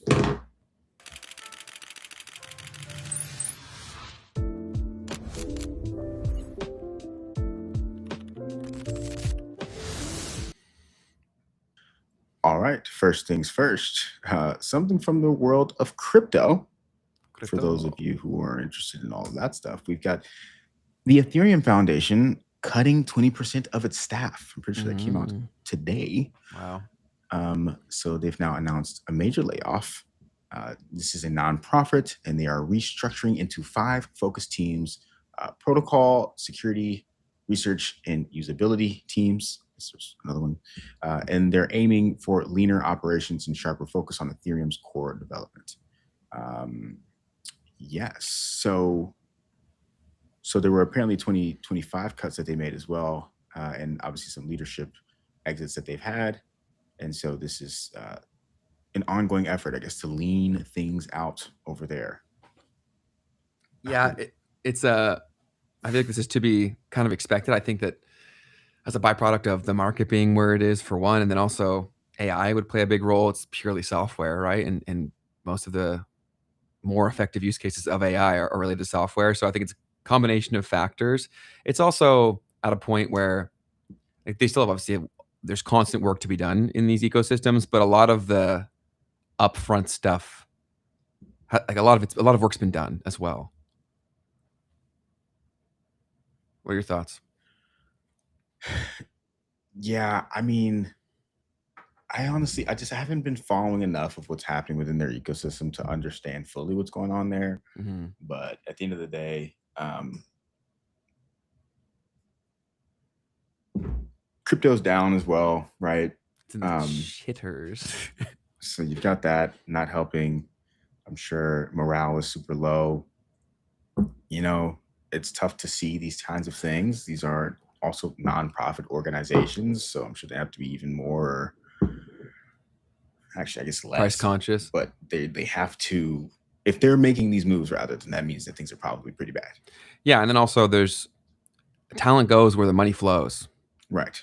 So AI, like all these sectors where so much money is flooding into them, the top talent are also going to go there too. So that's part of the predicament. But yeah, this is not too surprising to see. Cardano actually had a hack within their ecosystem today too, or yesterday as well. So I think it's just it's a tough time for the market, but I do think that it will turn around in time. But we'll see. I did not hear about Cardano. That's fascinating. It was one specific project. I believe it was a wallet provider. I think something like that. I don't know the full details. Go watch Charles's most recent episode. He talked about it. Gotcha. The next piece that I had here is the United Kingdom's Prime Minister, Keir Starmer, actually resigning. So he announced his emotional resignation on June 22nd. Wait, is that actually real? Emotional resignation? No, I think what's written here is it's emotional. It's an emotional experience for him. Got it. I was gonna say, like, is that a thing? Yeah, I also read it in thinking that I thought it was going to be an earlier date where he said it, and then where he actually did it. It's like quiet quitting to the nth degree. Yeah. Emotionally, I'm quitting.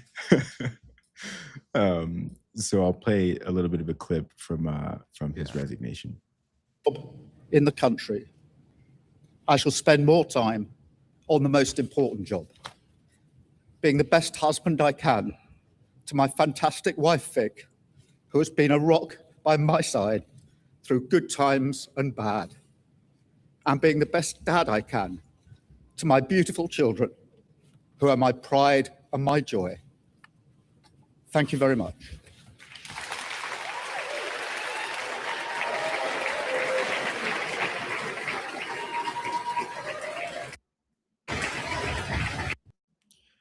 How much time did he have left on the clock? I mean, I feel like he was in there for quite a while, you know? Yeah, I have no idea. I really don't follow the UK politics much, but it's it doesn't seem like many people are going to be too sad by the change. But at this point, with where the world's at, it's going to be very difficult to have a popular politician. Yeah, that's a good point. Yeah, I guess this is super. So he started serving in 2024. Okay. He was the leader of the Labour Party since 2020. And then, so how long do prime ministers serve in the United Kingdom is the question. And it is, okay, so they don't have fixed terms or have term limits. They can serve indefinitely, provided that their party holds a majority in the House of Commons. Interesting. Well, that's kind of tough. I mean, yeah, if you're just indefinitely in there as a prime minister, I guess at some point you almost have to resign or get ousted. How long was he in there? Do you know? It was since 2024, so 2 years. Okay, yeah, that is pretty short. Yeah. So the thing is they've gone through, what is it, like 6 prime ministers in the past like 5 years or something crazy like that. That's what I was going to ask you as well. I remember the Liz Truss moment in particular because that was pretty wild. She was in there for like a month. Let's see, Liz Truss, she was like the shortest prime minister ever. It was 49 days she served as the prime minister, and this was right when their bond market was collapsing and their pension situation was basically getting to where they weren't able to meet their obligations, and it was just like a terrible time for all of them, and she just wasn't able to navigate it. So that was like 2022, I think that was. And so just since then, she was in and out. The guy who was the ex-chancellor of like basically like their treasury person, the Department of Treasury guy, Rishi Sunit, I forgot his name, Rishi Sunak. He was in and out pretty quickly, and then I think after that, it was Keir Starmer. Yeah, he was the next one in. So, yeah, they've just been rotating around. But somebody mentioned in one of these posts, it was like, it's almost like ever since this thing that they did a couple years back, kind of like is when all these people started rotating in and out, and referring to Brexit in particular. So I was like, that's an interesting thought. That definitely has occurred, right? Ever since then, it's just been chaos in terms of their leadership.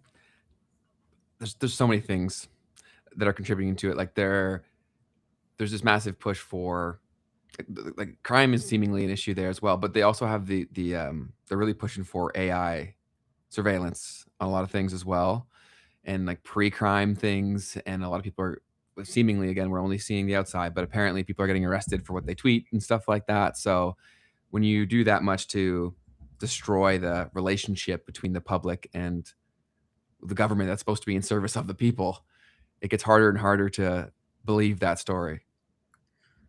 Yeah, on that topic in particular, there's this guy that we've talked about a little bit on the show, Swilliamism, and he goes in about all of these things that are happening regarding the pre-crime and like the tracking and all the cameras, the flock cameras and all that stuff that's up. So totally worth checking some of his content out. His stuff's great. He does a great job with the sound design, and he teaches you, but it's also visually stimulating, so you can learn at the same time. Love it. So digital ID, as well.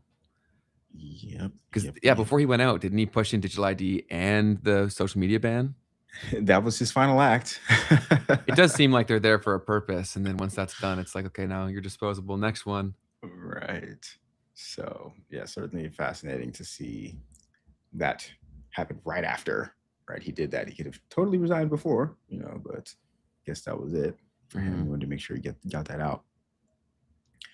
Next piece, Ripple gaining EU MiCA approval. So Ripple secured their preliminary MiCA license for regulated crypto payments in Europe. Ripple has tons of global licenses for compliant cross-border transfers. This is a big one because Europe is a big block that you've now knocked off the list. So they are a crypto asset service provider. They got their license in Luxembourg now. Just something to keep an eye on. They're continuing to get their licenses across all these different jurisdictions. It gets to the point to where you're kind of thinking, okay, which jurisdictions do they not have licenses in yet? Because it's most of them. But that's a really big block to definitely like take out of the journey. There's a lot of work being done in the Middle East, a lot of work being done in Japan. And so with the idea here being that they're trying to settle wholesale transactions across borders, it's going to be really important for them to have all of these licenses in place to be able to create what they call the Internet of Value. So just something to keep an eye on. 100%. Next piece, there's some news about Anthropic's new frontier AI model. So Anthropic has reportedly developed a more powerful model than Mythos, which is already banned due to its advanced capabilities. So, the US government banned Anthropic's Mythos 5 and Fable 5 models in June over national security risks from advanced cybersecurity abilities. And then Mythos 5 excelled at breaching systems and finding vulnerabilities, prompting export controls and global suspension. And Anthropic is now reportedly completed their training on a new model, even more powerful than the one that got banned. And so that's where we're at now. I guess the hype continues about the power of the models. What are your thoughts on that, Ben? Well, that'll always be the case. They'll always release a new model that, at least by the benchmarks, is more powerful. But I still do think a lot of this is theater.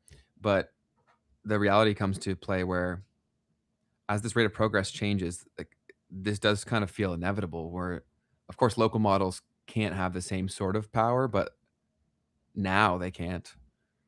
So I'm very curious to see how they try to keep us using these models versus like local open source things of that nature. I'm super curious because that'll be one of the last things that the current establishment structure probably really tries to fight. And I'm curious to see like the craziness that ensues in them trying to do that. So that's something I've been monitoring closely. And that guy that I mentioned, the Mimudahar guy on the last episode, that he talks about all this stuff. He's a great source for news on all these things. The guy that I pulled the racism on. That's exactly correct. Good memory. Gotcha. Yeah, Gotcha. it's like something gamers. Help me out in the chat for whoever's here who knows who he is, who I'm talking about. But he's great. So definitely go follow him. Perfect. Now this next piece right here, guys, this is controversial. All right, so hold on to your hats, hold on to your britches. All right, this is a phenomenon that's getting crazier about the day. So there's this organization called Polymarket. All right, they are one of the major prediction markets where you can go in and place a bet on pretty much anything. Right, they do have some levels of controls around what you can create as a bet and whatnot, but basically anyone can go on there and create a bet about whatever. And what's happened here is that the Wall Street Journal has released an article about this Polymarket situation because we saw a lot of ads from them. You see a lot of ads from them. You see some ads from Kalshi. You see them partnering with creators and like how these people are doing bets on the platform. And when they're doing these bets on the platform, they're talking about, oh, this happened. Oh, look, I won something, blah, blah, blah. And what an incredible bet. Trump said this many times throughout the speech, kind of a thing. And I therefore won this bet. Well, it turns out that according to the Wall Street Journal in particular, they've exposed Polymarket paying creators to stage $1.9 million in fake bets on replica websites. So dozens of mostly younger influencers got somewhere from $2,000 to $3,000 a month to film fake winning trades for US audiences. And the highlighted wins were totaling around $900,000. In reality, they actually would have lost over $166,000 if they had placed those bets on the real platform. There were 1,105 reviewed videos. None of those showed real bets. And basically, Polymarket, I guess either before this or maybe after. Okay, they're saying now that they will audit all of its promotional content to make sure that this isn't happening anymore. Fascinating. And again, this is secondhand information, so got to throw out the allegedly word there. But why that was messed up, if this did take place, is because of a lot of what Trey had said, where a lot of the allure here is the potential of winning, right? And the fear of missing out on not winning. And so if people are using money that's not even theirs, like, or sorry, fake wins, like, and winning that, like, that's pretty insane. You know what I mean? To like think about how because like the sales prop is not a good one if you understand it. But then if you also have to lie about the sales prop that was already bad, that's insanity. That's a very good point.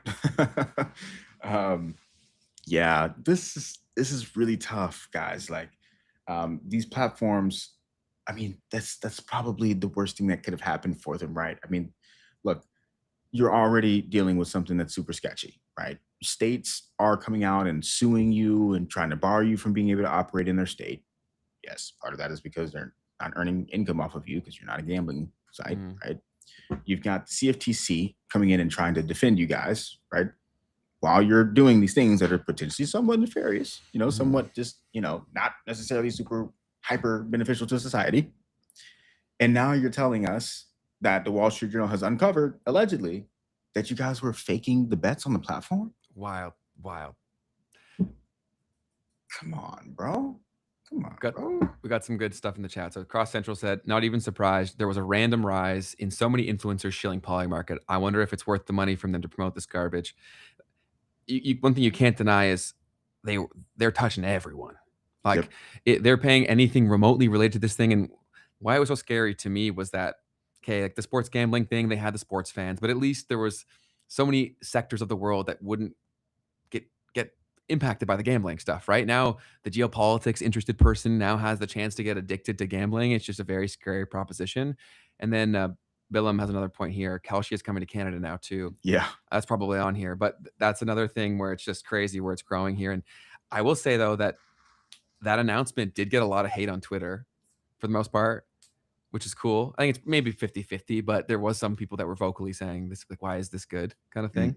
Wait, about the scandal? About Kalshi, sorry. Should be Oh, more coming clear. to Canada. Sorry. Yes, because that was announced where I think they're partnering with someone. Is it Wealth Simple? I Something could be like that. wrong. And so that was a big news piece last week or something like that. And then Billum had another comment. Yeah, I was calling rigged markets since the first green thing was thrown on the court. Did you see that whole thing? No. A big thing that really got a big viral marketing campaign that was certainly manufactured, in my opinion, is the whole green dildo thing, where if it was going to be thrown onto the court, was the WNBA? I can't remember what it was, but there was some thing going on where will or won't there be a thing thrown on the court, and that popped on the internet for a bit. Okay, so there was a crypto as well. Yeah. So that's what it was apparently being orchestrated by. Got it. To promote the crypto. Yes. Interesting. I did not hear about this at all. This is crazy. We're living in such a crazy world, man. There's too much ridiculousness. It's like hard to follow. That's crazy. Yeah, I never heard anything about that. But see, this is the weird thing. So I want to come back to the promotional stuff, but like, so there's this guy named Trey on X. He's a white kid who uses the N-word, and like his coin is $NIGGA. No way. And this is like a Solana meme coin, and this was super hyped during the like Solana meme coin thing a year and a half ago, whatever that was. And so his thing was like doing crazy stuff to promote his coin. And so obviously even just him coming on the internet and like using the word the way that he's doing it, it's like crazy. Him doing that, he would like bash his he's missing teeth, bro, from doing this. Like his teeth are gone. People beat him. No, he's done things to himself. Like they're self-inflicted. Yeah, it's all like just him like doing crazy stuff. Like I don't even know what he did to beat his teeth out, but like something, right? Imagine he's like banging his head on stuff. He's doing flips and like pouring stuff on himself, like craziness, right? All to promote this crypto coin. And like just to think that we've got like a society that incentivizes like, what is the most extreme thing that I can do to get people to pay attention to my thing, buy into my thing, and that be the way that I get rich some sort of a way. It's the value systems are so skewed because the justification of it all too, right? It's like, well, the problem is people can always find someone who's in their similar position that they can say is doing worse things, right? So they can say, it's not that big of a deal. Like this is going on. Look at what the world leaders are freaking doing. What's the big deal if I do this? And that becomes a very dangerous game that gets away from us. And I think we're at that point. Totally. Yeah, speaking of Canada, yeah. Canada's freaking awesome, guys. It's cool. Do you really think that? Okay. I'm enjoying my time here in Toronto. Okay. That's what I'll say. Tell me how you really feel, Keith. No, it's just I've seen so little in reality. So I still have to come back and figure it all out and see a little bit more of what this place has. And I've seen also a lot of stuff I was in the gym and I saw on TV there was this like overview of like somewhere in British Columbia, and in general it made me look at the map. I was like, oh my goodness, like you guys have this incredibly beautiful bay over there on the West Coast, and Seattle also has this, and I just didn't realize this, but there's just like the city's kind of like in the middle of over there in BC. It's like Surrey, BC, like mountains and like beautiful mountains in between the bay, and I'm like, oh, that looks really, really beautiful. And I never have been to Seattle or up in the Pacific Northwest at all either, and it seemed like it had the same kind of a vibe where like there's like a river / bay that's in the middle of the city and it's just mountainous and stuff. I'm like, oh, that's really pretty. So I'm sure you guys have a lot of cool nature. We have a ton of cool nature. Out west is gorgeous. A lot of Canada is very beautiful, but there's not a lot of people that live in many of those places. So a lot of people come and live in the same few cities that have already been overpopulated. And then when new immigrants come in, because the opportunities are in these same cities, it just exacerbates the existing issue. So yeah, I've been saying for a long time, I don't know how you achieve it, but I think there should have been more of a push to get people to bring more opportunities to other places. We have so much land, man. It's crazy that we're all falling over each other. Totally. One thing I wanted to get back to on this cultural phenomenon that's happening with this whole prediction markets thing, right? Because I want to call this out before it becomes public knowledge that this is what's going on, because I think this is what's going on. So I told you guys, I think, how a few years back I had this like coming to moment where I was listening to rap music and I realized that like almost everything that was being said, not everything, but like I realized that there was like an ad. Like these are like ad reads in some of the things that they're saying. And I'm like, technically this is how that industry kind of works, right? Like you've got like where do these labels make their money? Like most of it's going to come from the touring and stuff like that. But on the music itself, I wouldn't be surprised if there's like some advertising deals that get cut. Same with movies, man. Like the real customer is like government agencies or massive companies, big pharma. That's the real customer. So when you think about movies, you have the placement, product placement in the movie. Same thing with these music videos and same thing with the music itself, right? So they're talking about popping all these pills and all these drugs and stuff, and they're naming them. That was when I was like, wait a minute, but like they're naming these things. So anyways, we had this popular rapper from the Six, speaking of Canada, it's actually all related, drop an album, 3 of them actually very recently. One of the songs on that album is a song called Shebang. Shebang. And then in one of the lines in the hook, it's how he's talking about how Shawty's trying to finesse Poly Market for bread. And knowing the CMO of Poly Market as well, being a young kid who's very hip, very tuned in, I would not be surprised if he paid, if that was an ad placement. But doesn't Drake have a deal with Stake? To me, that just means that he's in the industry. Fair. That totally he will take payment for these things. Yeah, I'm just kind of surprised that Stake would be cool with that because I'm sure they've given him tons of money. That's true, but they've definitely made a whole lot off of him already. Yeah, he streams his gambling quite a bit, or at least he used to. I don't follow it. But yeah, no, that's a fair thought for sure. But no, it is truly, it's insane. I think that we're still early on the problem being fully appreciated for how destructive gambling has been, in particular to young men. Brand's killing me here. He's hip. He's with it. You sound like a boomer there, buddy. I called you buddy. Shit. But yeah, it's a serious problem, and obviously one that we're going to keep screaming here. And I do think that the world will catch up in not too long, but we'll see. We'll keep chugging along. Totally. Bring you guys back. So Ethereum, next piece here. Ethereum Acceleration Organization just dropped, it looks like Hasib Qureshi of the Dragonfly ecosystem has endorsed ETH Labs, a non-profit research and development lab spun out from longtime Ethereum Foundation builders. And their mission here is to boost Ethereum adoption, protect DeFi, and make ETH internet currency. This is seen as the number go up counterpart to Ethereum Foundation's narrower protocol focus. And so crypto community here is excited for this. They need to get young builders in here, man. Like all of the communities, they need to incentivize and educate young builders in terms of why this technology can do things and create products you can't do any other way.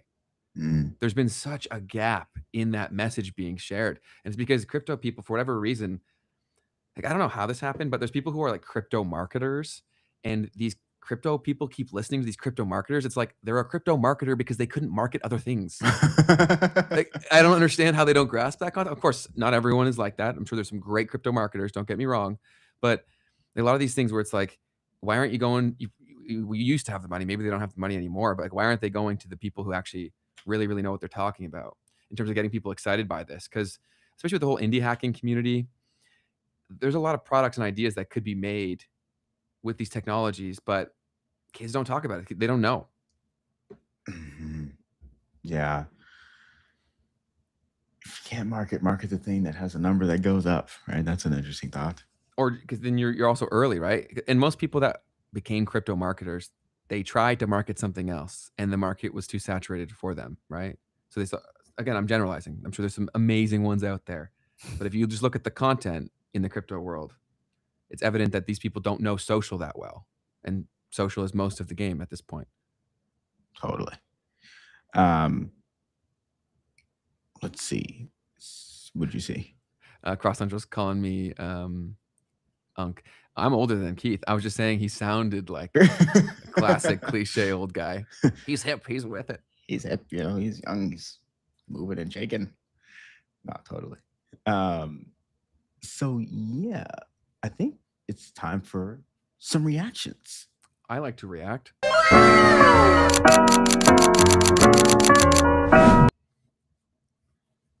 Fantastic. So Professor Jiang making the rounds again. Sneeko and Professor Jiang had another conversation. Sneeko argues that the U.S.-Iran agreement lets Tehran retain its missiles, contradicting claims of an unconditional Iranian surrender. Professor Jiang says U.S. ignored repeated warnings about the Strait of Hormuz and entered the conflict without a credible contingency plan. Let's hear them talk about it. And Trump is saying that they're easy to work with and that it's fair that they keep their missiles because Saudi has missiles, so their missile capabilities can stay. That's not unconditional surrender, saying that it's fair that they keep their weapons. So it seems like they are just buying time until the midterms, and then we could see this resume. Yeah. Do you expect, or did any of this surprise you, seeing this memorandum of understanding? Yeah, I mean, I'm just surprised the fact that basically the Americans surrendered, right? This is very embarrassing for the empire. And quite honestly, I mean, I'm sort of surprised by the level of incompetence and stupidity from this government. I really am. I mean, they did not anticipate the Strait of Hormuz to be closed. And this is something that I've been saying as far back as 2 years ago, right? What I said, and what a lot of commentators have said is, the first thing the Iranians will do is close that Strait of Hormuz. There's no doubt about that. And then also, there's nothing you can do about it. All right. Once they close out the Strait of Hormuz, it's going to put tremendous pressure on the global economy. There's nothing you can do about it. And they made absolutely no contingency plans. They were absolutely not prepared for this. You know, Trump said, well, we didn't expect them to do this, but everyone said they were going to do this. And they really, for the past few years, have said, we will do this if you attack us. So, and the idea, like, you can just go into Iran, which has been under American sanctions for the past few decades, knock out the Ayatollah, and they will just surrender. That's just a level of delusion, right? So, I mean, it's you know, I made these predictions, but to see things unfold in real time and just see the level of incompetence and stupidity and ignorance and hubris in the American government, it's just astonishing. And it's not going to go away. It's just get worse.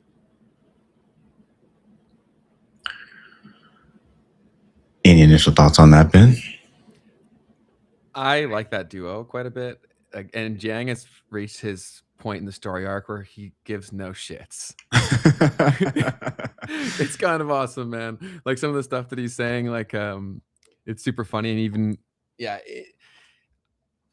I like that Sneeko's also using the fact that he's in touch with a lot more of a younger audience to talk about these kinds of things with someone like Jiang. Whether you love him or you hate him, I really don't care. I find him incredibly entertaining, and I also think he's an incredibly smart guy. Whether you agree with him, whether you think he's an asset, again, I don't care. But I enjoy watching him, and I think he does have some pretty insightful points. And how do you argue with something like that? Totally. It's been an interesting piece here, just where we're at with the war, where you had an agreement, apparently, right? That was supposed to be signed, no signing, back to square one, trying to figure out how to get a deal together to keep this from going on for too much longer. Truth of the matter is that it's in a spot where, like, you might actually start to see some real issues now. The world has oil reserves. They've been drawing down on those reserves for quite some time now. And something's going to have to happen here. Totally. And you've talked about that incredibly consistently across all of your content. And then How Are You Now chimed in here with something that I was about to add right after, where I can't put the thing on because Riverside's glitching. There we go. It's not incompetence when they're doing exactly what they had planned on. It's like so silly if you're listening to what they say their goals are, that it's like, that can't be your goals unless you are that dumb. And of course, a lot of people would say like, oh, they are that dumb, but I'm hard pressed to believe that. Yeah, for sure. I totally, there's no way. Yeah, there's things that are going on that are not necessarily happening on the surface here for us to see, but we'll see how it all plans out. Definitely. And again, obviously we're way too close to it, but I think crypto will play a role. How that looks, I don't know, but we'll see. It seems like they need some sort of reset. And also, like I said to Keith the other day, it's like when things get pushed so much, part of it is because, again, like the consumer demand goes there. But if it comes from nowhere, that can also be being pushed. And the whole world, like the reset thing, randomly when people started having that in their title, it's like they're priming us psychologically to be okay with the concept. I felt like that for like the last year or two. And then there's a few other things that go along with that I feel may play a part in it. But yeah, we'll cross that bridge. Totally. Let's see here. So now the next piece I have is Tristan Harris. We got to know who Tristan Harris is. Tristan Harris he is the guy who was the documentary called The Social Algorithm. I'm butchering the name of it, but it was a big social media expose where he talked about how detrimental the incentive structures, if unchecked, could be for the state of the world in social media. So he called that before, and he was pretty accurate. And then now he's going on about the AI dangers. Gotcha. Thank you for that. And he's had some words on this podcast here. He's saying that people may project wisdom and authority onto AI because it appears to know everything, but he warns that emotional AI companions can distort identity and self-worth by replacing real relationships with artificial attachment. Let's hear what he had to say about this. And there's so many subtle qualities to this because you're talking to this agent, this AI, that seems to be an oracle. It seems to know everything about everything. So you project this kind of wisdom and authority to this AI because it seems to know everything about everything. And that creates this sort of, this is what happens in therapy rooms. People get a kind of an idealized projection of the therapist. The therapist becomes this special figure. And it's because you're playing with this very subtle dynamic of attachment. And I think that there are ways of doing AI therapy bots that don't involve, hey, share this information with me and have this be an intimate place to give advice. And it's anthropomorphized. So the AI says, I really care about you. Don't say that. We can have narrow AI therapists that are doing things like cognitive behavioral therapy or asking you to do an imagination exercise or steering you back into deeper relationships with your family or your actual therapist, rather than an AI that wants to deepen your relationship with an imaginary person that's not real, in which more of your self-esteem and more of your self-worth, you start to care when the AI says, oh, that sounds like a great, that sounds like a great day. And it's distorting how people construct their identity. I completely agree with that. That's one of my biggest fears, where how many young people, they say it directly. They're like, AI is my best friend, or ChatGPT is my best friend. I know someone personally who said that to me out loud, right? And it was someone who struggled with making friends. And so much like Trey had said with the whole dating thing, where the dating apps also means that they're not going to try to go out and meet a emotional or romantic partner. The same is true with friendships across the board. And it's also so scary because these things make so many mistakes, man. I've been talking with Keith quite a bit about this as of late, but it seems like even more as of late. Maybe they're about to launch some new models, and that's why they're sucking so much. But Claude and ChatGPT have consistently been sucking it for me. And like, they've just not been very good. And they have been missing things, and like knowing they're missing things, where I would say it out loud. I'm like, how did you miss all of this? Like, oh yeah, and I also missed this. I'm like, how could you exclude it and then know you excluded it but didn't include it? It just seems like there's a lot of flaws here. But the emotional stuff is the scariest part, that a lot of people are using that to cope. But I'd love to hear your thoughts on it, Keith. No, I mean, it's super interesting. I guess no one really, I never questioned that at the beginning of like, does it have to be anthropomorphized in the way that it communicates with us? Like, does it have to sound like a human or like trying to be a friend? It doesn't have to. No, but it sells a lot better when it does. Because they knew that the nefarious thing here is that these people knew what they were doing. from the messaging pieces, for how the product is designed, how it talks. And so this, again, a lot like social media, it's a system problem because they'll say it's not evil because the incentives of the system are in line with this kind of behavior. So until you change the system, you can't expect different kinds of outcomes, because if you're able to strictly just optimize for time on platform and repeat users, then of course these kinds of things are going to be present because that's what people respond to. That's not new to technology, that's people.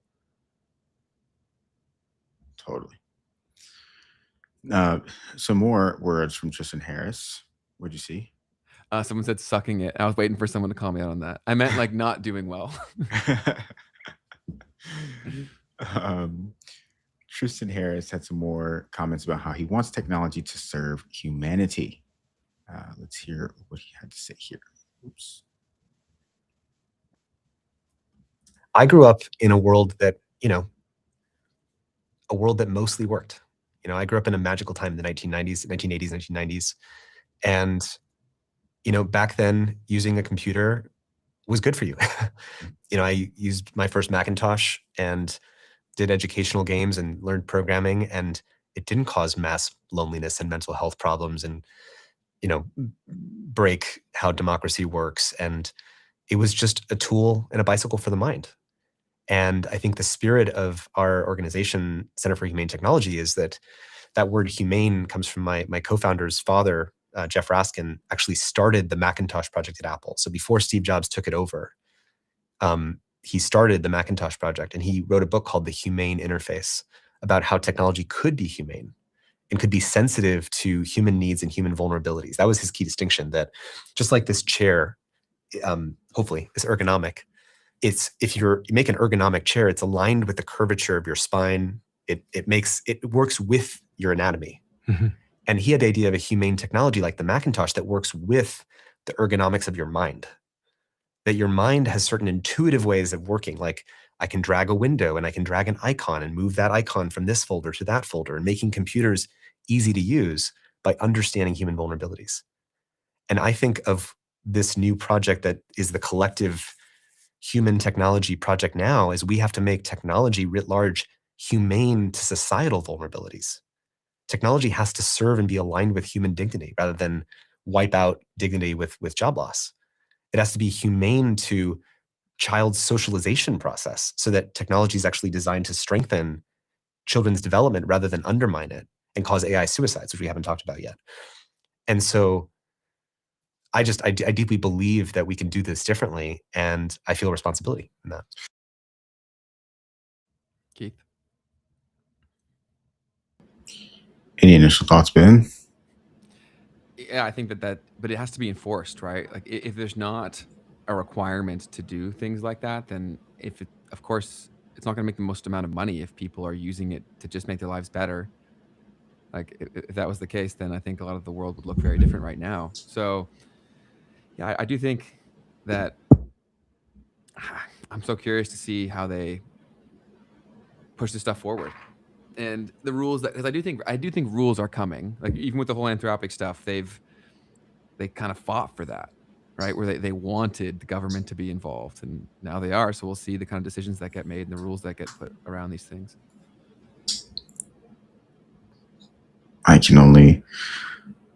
hear you on that one. The IP stuff's also so crazy, man. Like how there's no issue with them just taking all this information and that's the whole product. Like that's just so crazy to me. Totally. That definitely will have to get solved. The next piece I have here is from Chamath Palihapitiya. He's a co-host of the All In podcast, as well as multi-billionaire, successful entrepreneur, fund manager. In the past, I guess he shut down his funds, but he was an early Facebook employee, right? Mm-hmm. So blew up. That's his whole, yeah. Yeah. And he started a YouTube channel recently. Some lore on that is one of their first titles was a direct copy of mine, just putting that out there, which is pretty wild. But he put out a video talking about something around status and how to not get caught in the trap of status. And so I'll share with you guys a little bit of that and how some of the internet was reacting to his It was awesome. Success used to be reserved for the most successful people. Now, when you look, all the trappings of success are in Instagram with a bunch of mids. You're living by other people's definitions of what success looks like. Possessions are bullshit. They're worthless. They're a sign of insecurity, and they're a sign of a rampant ego, and they're a sign of an unsettled mind. And that's okay if you're going to be a mid, but that's okay if you're going to be a goat. Unacceptable. So, some people were commenting on this. Boring Business said this is probably the realest thing I've ever heard Chamath say. You know, possessions are BS, they're worthless, blah, blah, blah. And then people were calling that out. High Yield Harry said they're calling this the easiest post to disprove of all time. So let's hear what Chamath was saying here. We're seeing now the fresh summer collection of Laura Piana. This, Jason. Oh, really? Is the thin summer gilet. Okay. Really? Beautiful cashmere.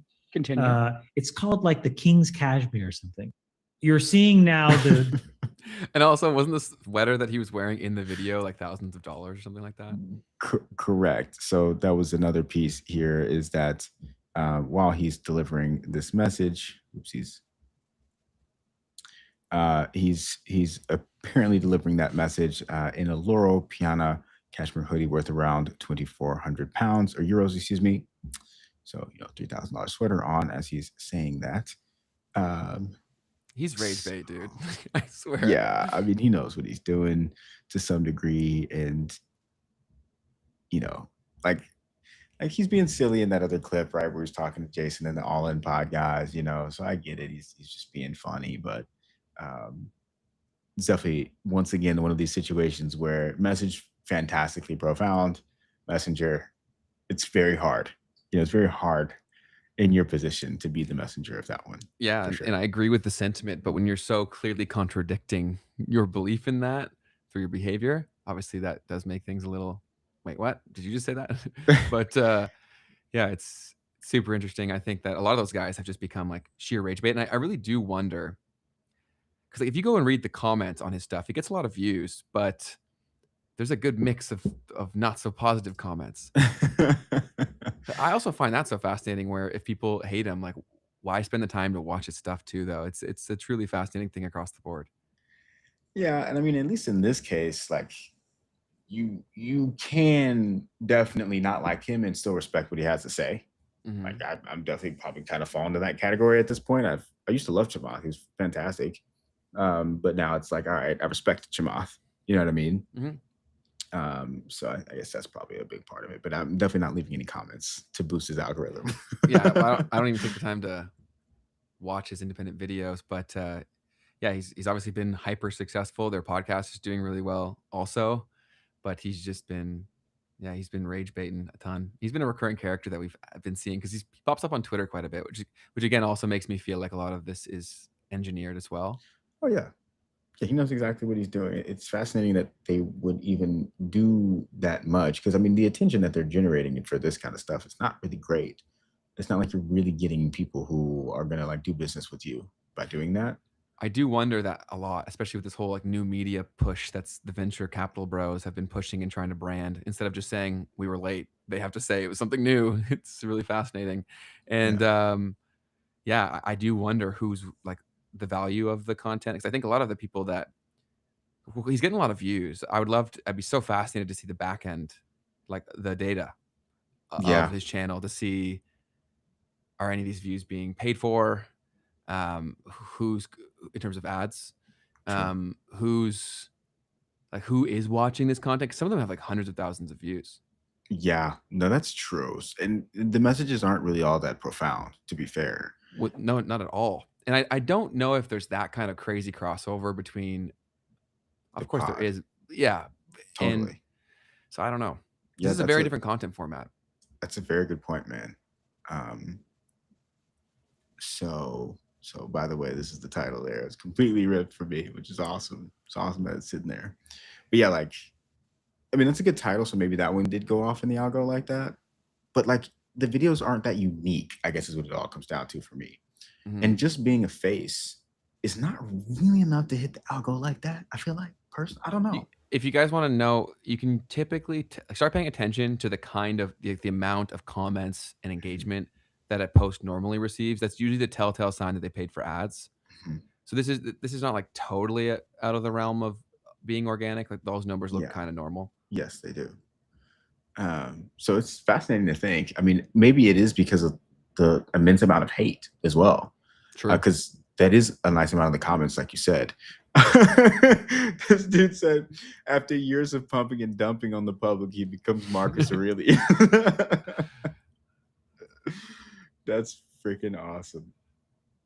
And then let's see, there's another one that was pretty. I love how you're grooming your next generation of exit liquidity. Oh man. Yeah, that's pretty dang good. Remember your SPACs, hundreds of likes on these, right? So Yeah, very interesting. Yeah, but you know, Jamal playing the social media game, he's definitely winning in that department. I'll tell you that right now. 100%.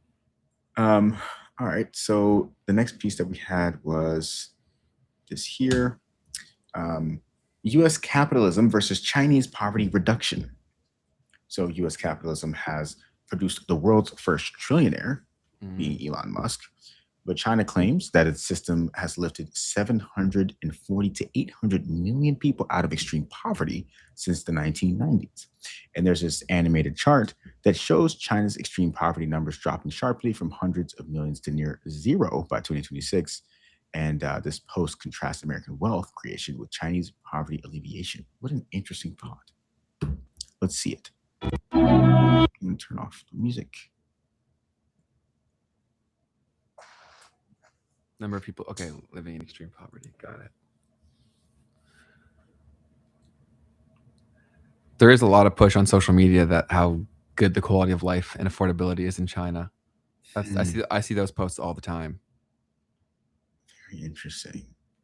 India had a tough run for a while, but I mean, they're definitely still reducing the number.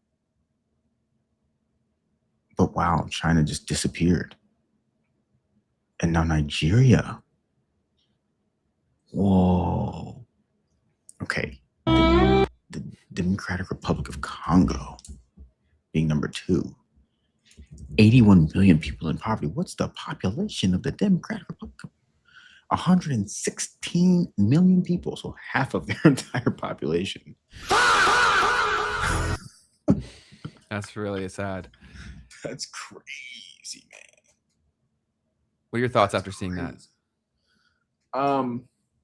I mean, what I found the most interesting was India and the number getting better, I guess, after having popped up really big and then getting better. That's cool. What is the definition of extreme poverty? Okay, well, we'd have to dig into that for sure. I'm fascinated. I can Google too. Yeah, I'm not sure who made the graphic or what exact data they're using because they don't cite it here in the graphic itself. So it says they're living below the international poverty line, and the baseline globally recognized for extreme poverty defined by the World Bank is living on less than $2.15 per person per day. Gotcha. Okay. So yeah, so if they used that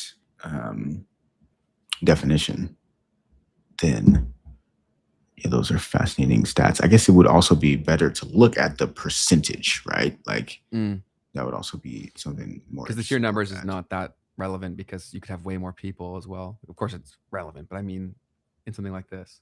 Yeah, it's definitely two different stats. And I thought of that because I saw Burundi in here, and I know that they have one of the lowest. They fight for the lowest GDP per capita in the world on a year-to-year basis. And but they're not that big of a country, so of course they're not going to show up here. But like, I bet they probably have even worse stats as far as how many of the percentage of people live in poverty. Yeah, it's sad that it's crazy that like you said, there's a trillionaire, but then there's that many people that live in extreme poverty.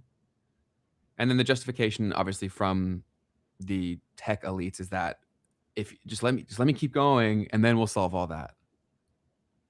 right? Or Totally. like I saw Elon tweet the other day about how all the robots will just create abundance for the entire world.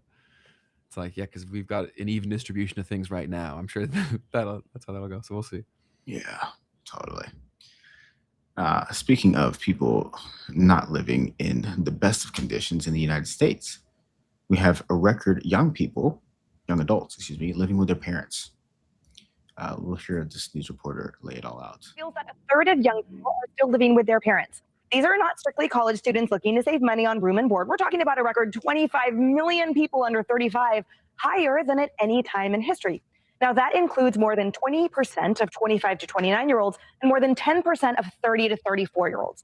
These young people aren't just sitting around at home. About 70% of them are employed.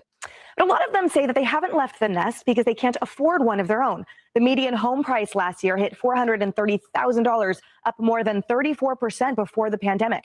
The median monthly rent has climbed nearly 18%. A new study by Real Benjamin.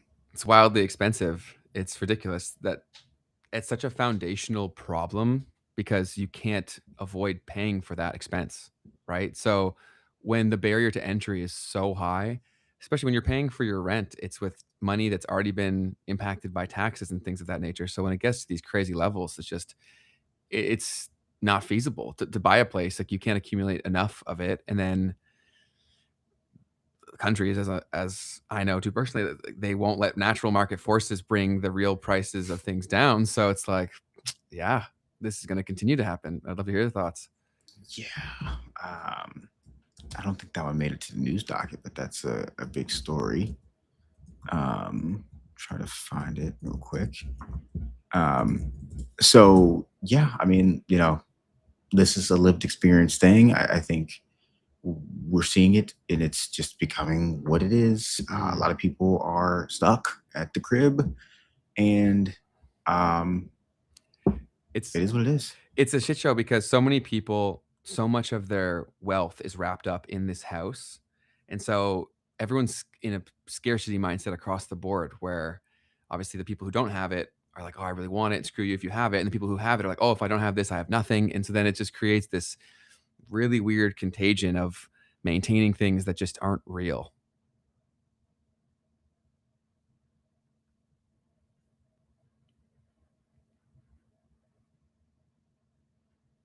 Older people aren't necessarily understanding this fully. Like, they're thinking, oh, why are you still at home? Like, you kids are lazy. Like, you need to figure it out. Blah, blah, blah. And for some people, so she said 70% of the people are employed. Some people might not be, but they're also like trying to do something else, right? Like trying to create a job. And in reality, like, you might have to do that for a lot of people. If you're not coming from some elite school or whatever, like, a lot of people need to think in that sort of a way. So yeah, it's just the older generation is looking at this and they're not understanding the actual economics of what's occurring. Because a lot like the social media example that I gave way before, where people can't conceive that they've watched different things than them. Older people can conceive that it would be different for us when we were at their age. Like, they just don't care because it's out of sight, out of mind.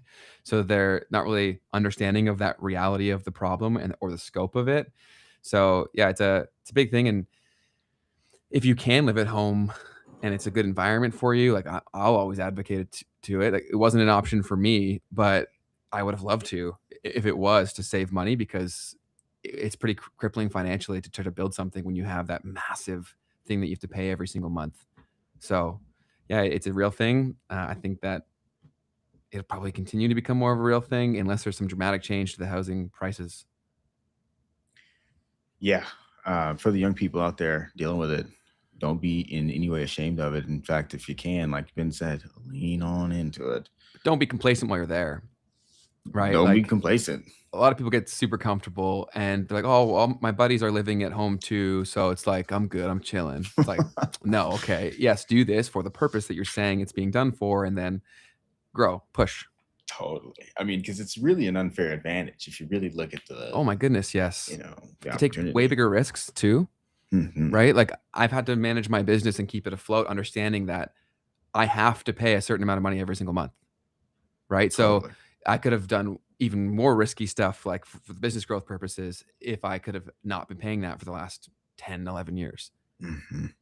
Absolutely. I spoke to when I was in Miami, I ended up meeting the mayor of a city called Coral Gables, and it's where the University of Miami is. And he told me a story about his life and how he and his wife lived with their parents while they had a kid to save money. And his story is awesome because he comes out the other end of it, multi-millionaire guy, you know, owner of all these different businesses, mayor of a city, and like, you know, that was just one of the things that they did at the time, the sacrifice that they made. He said, like, dude, it sucked. Like we had a kid, you know, living at our parents' crib. And so yeah, just some stuff out there, like, guys, you know, people do that and they get ahead that way, right? That's how you build a business. That's how you kind of get up and off. If you're able to, then you know, run it. Totally. Yeah, I think it's not what you're doing, it's how and why you're doing it. So I would agree with that. And then Sarah had a great point here too. What about roommates though? At young age, life learning experiences. Yeah, and that's one way you can cut costs. I lived with roommates up until only a few years ago, and that is definitely a way where you can keep costs down. But even that, man, like you're still splitting a pretty high expense. So yeah, I mean, for some people that's probably better than living with parents. For some people it wouldn't be. Because like, yeah, it just depends, relationships and things of that nature and all that. And yeah, and it can be really expensive depending on where you are to live a really bad quality of life, which can then make it harder to like do the things you need to do, to be fair. Totally. Right? And then also it's not just the rent, right? Because when you're out of the house, you're also having to incur the other associated expenses independently. Totally. Right? Like when you're at home, you're not paying it probably as much for groceries, you're not paying the utilities, you're not doing all these things, right? 100%. And then you're dealing with people and like whatever craziness they got going on. And if you're trying to build, like, who knows, maybe now you need to go to a cafe every day. I've had that, like when I was trying to build my business, my YouTube channel while in college or after having roommates. And I would say I was pretty lucky. A lot of my friends were pretty respectful about that, like trying to be quiet while I was filming and stuff, but it definitely makes things a lot more difficult. Totally. But yeah, so that's what's going on, folks. That's the data behind it. You're not crazy or do anything wrong if that's the situation you're in. Not necessarily, at least. Yeah. Snapchat unveils a $2,000 AR glasses product. So, you know, if you know Evan Spiegel is the founder of Snapchat. He's been working on these AR glasses for quite some time. In fact, he was really the first one to do it.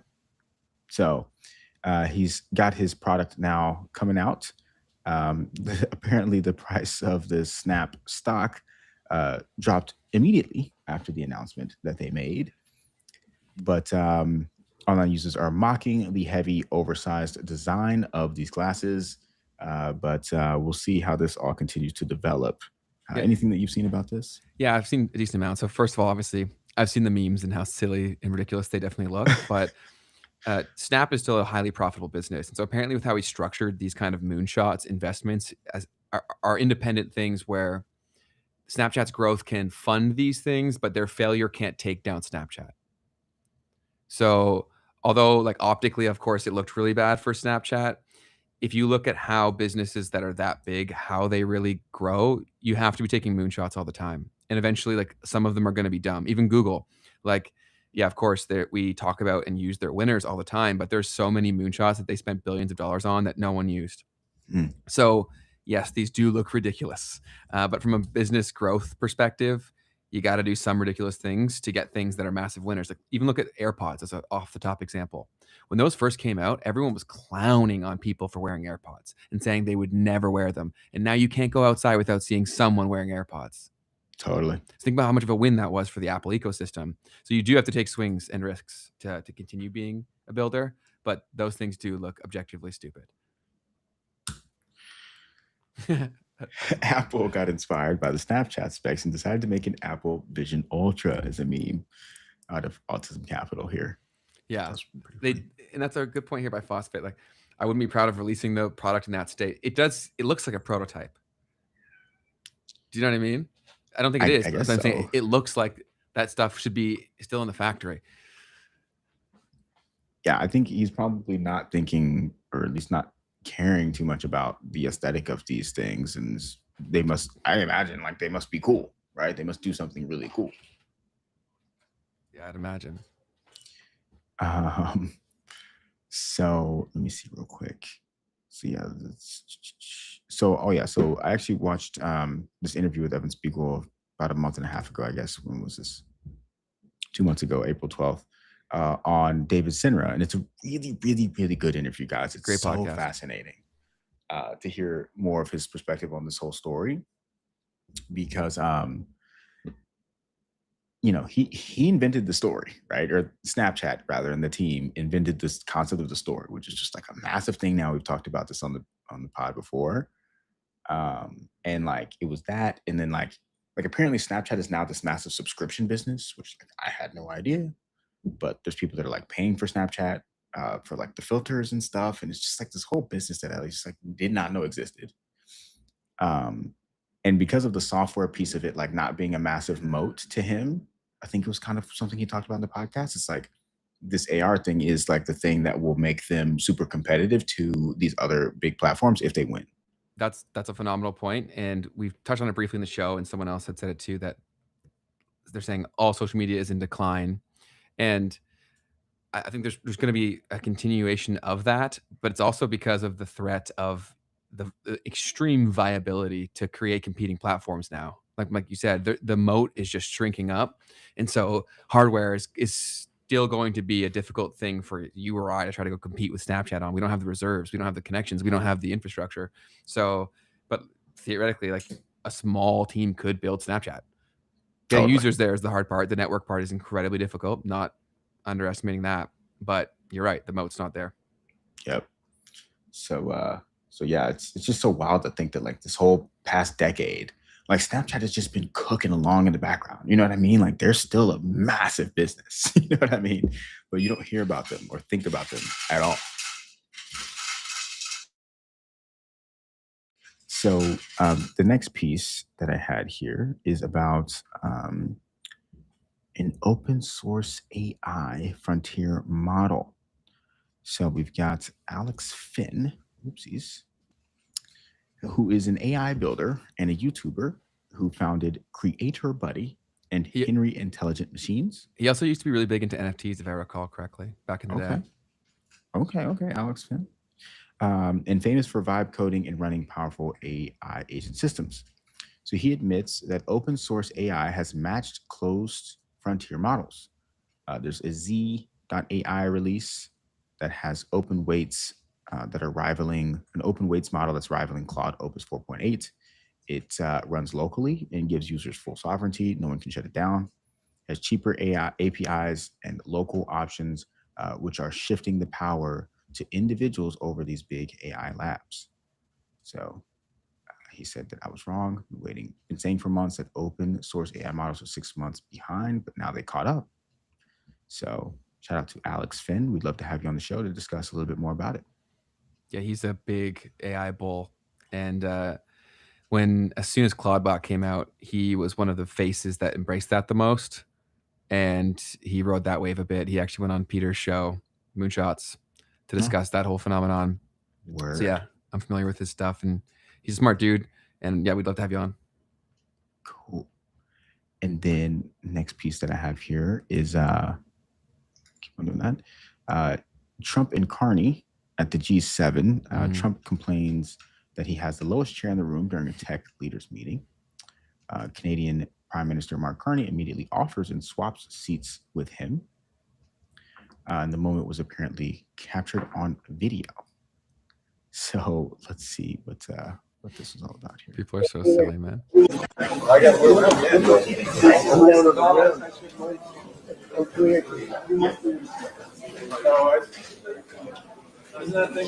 It's too late. They got it. Did you get it up? Oh, you used the chair? How about the devil's chair? Yeah, his is fire. When you look at yourself in a picture, you say, what happened? What happened? I had the lowest rate. You know what? It's like, It was the UN. oh, that? I'm kidding. I'm kidding. That's funny. Oh, that's much better. That's so funny. Oh, that's much better. Thank you, Mark. I'll remember. Did you hear that? He said, "Thank you, Mark." What I heard is, "Thank you, Mark. I'll remember that." Word. So, yeah, a little bit of G7 stuff going on. These guys, you know how they roll. Fascinating. Yeah, where I think that makes sense, right? The reality TV guy is concerned with the photo op after not the subject of the conversation, but yeah, it is what it is. And yeah, Carney's trying to show how polite us Canadians are. Yeah, give the guy something, right? Mhm. He'll remember you, especially if it doesn't actually matter to you. So, anyways, Sam Altman has been changing his view on the whole AI jobs outlook.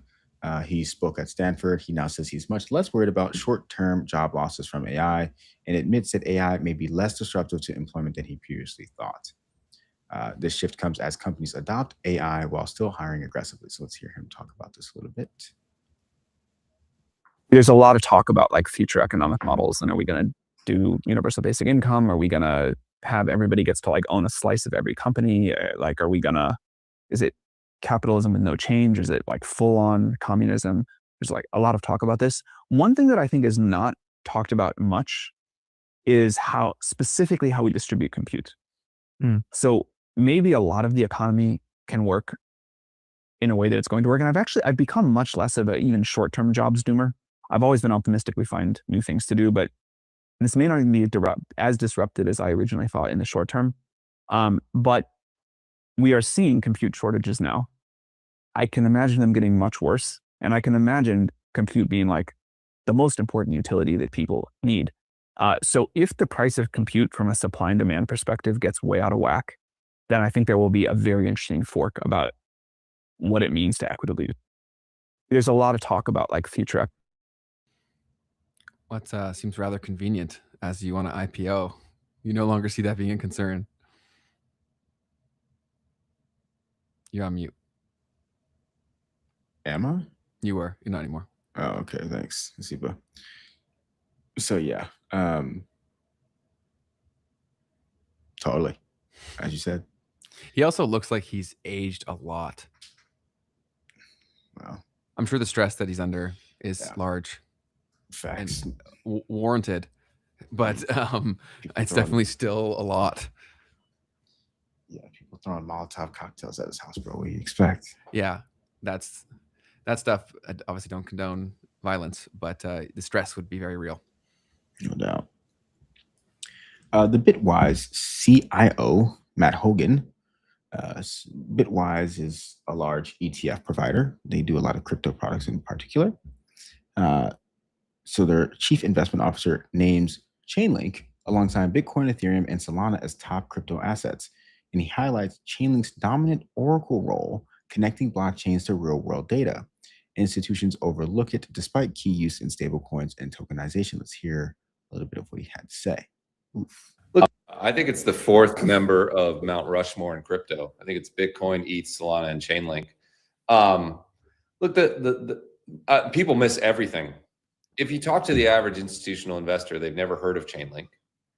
And if you say like the word Oracle to them, they think of the Greek Oracle of Delphi. They have no idea.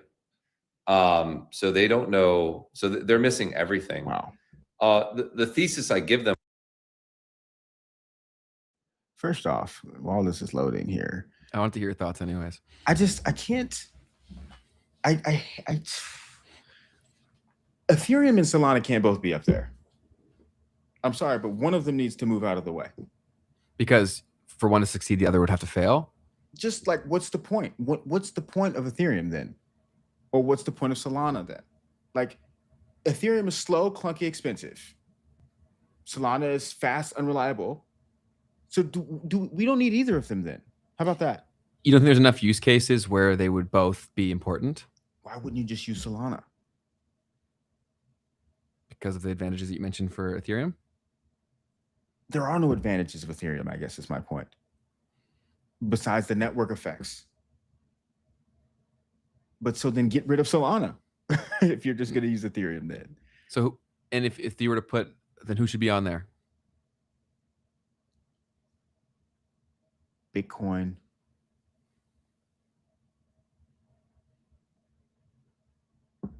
like Come on. probably like a consortium chain, right? It's where you've got a public private hybrid that's not slow and clunky and expensive. I won't say it out loud. You guys know what I'm talking about. And then Chainlink, maybe. But then no Ethereum, no Solana. Then what's the fourth? I wasn't going to add a fourth. It's Mount Rushmore, buddy. There's 4 up there. I know, but I only need one actual blockchain that has smart contract functionality. I guess that's my whole point. Is I don't need 2 blockchains with smart contracts. I need one. And then all the rest of that crap is bullcrap. And I'm not a huge fan of Solana. Would love to be convinced as to why you don't need or why you need Solana in this whole mix. But I don't know. I just find it interesting that like Solana has like bullied its way into being relevant. I just like I think it's recency bias too. What do you mean by that? Well, so Solana, realistically, this was a pretty shitty cycle where the only people that really made money were playing around in Solana. True. Yeah. Yeah. I don't know. I guess I'm just a Solana hater, guys. I look at it as like probably the same way that people look at XRP. It's like a PSYOP coin. Like, why does it really sit in the position that it sits in? There's so many other blockchains that have the same level of functionality that don't go down whenever there's a bunch of traction on the network. It could be Cardano. Yeah, well, that's actually coding what Gigi said that right there. There we go. And yeah, I just think Cardano's thing is a messaging problem for one, but their tech is pretty fantastic. So I do think in the long run, their approach may serve them well. But I hear what you're saying, Keith. I'm picking up what you're putting down. And I'd love to hear everyone's thoughts and opinions for sure. Yes, Phosphate said unreliable is not something I want. Slow and clunky is also not something I want. Yeah, and if you go look at a lot of the roadmap for why Cardano moved so slow, it was because they were aware and conscious of these trade-offs. And so if you go look at, actually, I'm looking at Charles talking about Laos right now. So they're very recent changes that are about to be launched in like later this year. They're trying to solve the current cons within the Cardano ecosystem, but then they got to get people to use it. That's their biggest problem. Yeah. So Cross Central said, why does Ethereum have more than half of tokenization and a majority of stablecoin transactions on it, Keith? Every institution is building on it. That's what I'm saying. 100%. Like I mentioned that. I said the only thing it has is network effects. People have bought into it and they've used it. But that doesn't mean that it's actually an answer to the problem. I also think that as these tech solutions emerge, I think moving may not be as high friction in the future as people think that it is. Which is why I'm so adamant about Chainlink and the other big one that no one ever wants to talk about that is solely going to be about taking everything from where it exists now and into these blockchain systems, and you really won't care anymore. You won't even care about what a blockchain is. You don't even know what a blockchain is. You'll just be sending money around and you won't even know anything because there's an operating system that's built on top of all of it. And this is why I just like your Mount Rushmore is Solana, Ethereum, and freaking Bitcoin and chain. I don't care about that middle layer. I don't care about which blockchain does the smart contract functionality as much because it really doesn't matter because they're all going to be the same thing. It's all going to be cookie cutter bull crap. You're going to have this trade off for this. We're going to have this trade off for this one. Everyone's going to use their own smart contract platform. I guess that's my role. Yeah, no, that's totally fair. That's completely fair. And then I think that's also obviously why people made the bets that they did. And Phosphate said, if the best tech in the world has the worst marketing, I still choose the best tech. Cardano topic. Interesting. And so it's going to be fascinating to see if that thesis reigns true. So it'll be really, really curious. I'll be really curious because I agreed with you, which is why I spent so much time researching into the roadmap of Cardano and the goals, the plans, the people involved, the why for the breakup between Charles and Ethereum. What was the point of contention there? Did it make sense to me? Right. So yeah, we'll see. There's just been a lot of the sentiment there is pretty horrendous. So I think they need some wins. Totally. Let's see here. But I love that. Keith getting feisty. I love it. I love it, man. It's just like, yeah, Ethereum, man. RD's got one here too. Shh, bro. Paul might be listening. for some suey. Yeah, Sui in the building. But yeah, I've always found it to be so funny. But I guess that's why shout out to all the Link Marines and people, because it's just like, bro, like there are literally thousands of layer ones. They're all gonna, not all of them are gonna exist, but like they're gonna exist. You're gonna have the Ethereum because of the fact that you've got all these institutions that built on it. For you as someone who's trying to like take advantage of what's happening in the space, does that really mean a whole lot for you? I don't know. We'll see. We're gonna learn. Anyways, next piece that we had, Clara Folk saying that viral trends train AI. This is super fascinating. Let's hear her out. Ah, shoot. Different ways trend that's going viral right now, where somebody says a phrase in a bunch of different ways. That is going viral because big tech companies need emotional training data to train their emotion recognition models. Right now, LLMs suck in two main areas. There's two big areas where big tech firms are looking to improve their models and gather data to do that. And that is in higher order reasoning tasks, like PhD level reasoning tasks, and also emotion recognition. And I think that is for two main reasons. One is that emotion recognition data is really difficult to come by if you want lots of good quality data. It's hard to find. And so by manufacturing a trend on a meta platform that induces a ton of emotion recognition training data in the same format, that's an easy win for a big tech company to use or sell that data. And Meta does use the data that they collect from Reels to train their LLMs and potentially to sell to other clients like the federal government. Another reason I think that emotion recognition models suck is because not all human emotion is quantifiable with cold data. There's also a lot of elements of what is being called now warm data, which is like interrelational between complex systems information, living data, living, breathing information. So yeah, this is just another reminder that the trends that go viral because that's the data that the tech companies need. And I've said it before, I'll probably say it again a billion times, but do remember that Meta has contracts with the federal government, with the Department of Defense. They do a lot for providing tools to the Department of Defense. And what can be done, like the implications of having a really strong emotion recognition system is really scary, right? In the wrong hands. Already, people who work at call centers, there's emotion recognition models that basically rate how happy, cheery, and engaging they are on calls. And it's just another element of surveillance capitalism that can be injected and implemented into the workforce, into our police, into our military, and so on and so forth. So another reminder to be extra careful when you are engaging with trends of this nature. Yeah, that ain't news. It's super funny. But she did a great job breaking that down. But there's a reason why those terms and conditions are so long, right? And if you really think about, I remember one where they were trying to get like show me you at 7 and then you at like 30 or whatever. You called it out there. And that was so obvious to me in terms of what it is that they're trying to teach the models, right? And that's also why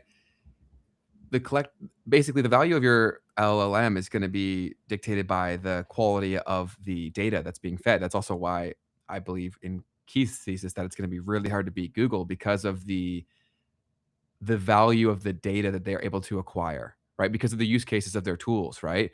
You think about YouTube, longer form, deeper intent. You think about their business suite, like what's the enterprise value of all that data, right? So of course, Facebook is going to use these things to try to train, especially with them being more so behind. So yeah, this is not surprising. And it's the unfortunate reality of the trade-offs that we do when we go into these centralized systems. And that's why I'm still very hopeful that we see a reality where we have decentralized media distribution. That's a dream of mine. What a fascinating world that would be. You know, they'll fight that so hard. I think that's really what the legislation about. I think I mentioned this on the show before, but I think the social media platforms are fighting to be regulated. And I apologize for repeating this, but I think it's very important to say so that we can't do that. You know what I mean? So that we can't decentralize media. More or less. Why does regulating them make it harder? Well, because if you're breaking laws building something, and of course that becomes difficult to enforce via decentralized systems, but like look what's happened even in crypto, right? The person who created it oftentimes bared the cost of going to jail over it. You know what I mean? Even if it was a decentralized system. So yeah, it'll be very, very interesting to see. Yeah. That's pretty wild to think about, man. But and I do think people should sometimes be a little bit naive about that, right? Like if they send the dude who's building it to prison, you know, it gets pretty hard to keep it going. Yeah. Unless you have enough people that understand and can That's build. it. You got to reach a critical mass, 100%. Yeah. And that's also from our discussion last night in terms of where AI still very much sucks is it's in these deeper interconnections of things and the human emotional side of it, right? Because there's so much nuance in communication that takes place where you have to know other things to know the context in that moment. And clearly AI still struggles with that, which is why they're trying to get us to train it. And I'm even seeing they're doing that with robotics too, where people in like third world countries are getting paid a few bucks an hour to do their tasks with a GoPro on their head. Right. So it's crazy. Absolutely insanity. That's awesome. They said we may all want Botox in our faces so we have no reaction, so we don't give them data. Totally. One more piece I had over here. We had Ed Zitron, a tech PR executive blogger and a vocal critic of the AI hype, revealed OpenAI's audited 2025 numbers. And we'll hear him chat a little bit about that over here. Their net loss is quite strange. It's like $38.5 billion. But the number I like to come back to is they lost $21 billion from operations. And they spent astronomical amounts on sales and marketing. They spent $7.5 billion on cost of revenue, $19.18 billion in R&D. But that sales and marketing cost, that $5.73 billion, is one I really like to hammer on because what? It's like it's just like excuse me. Well, how much did you spend?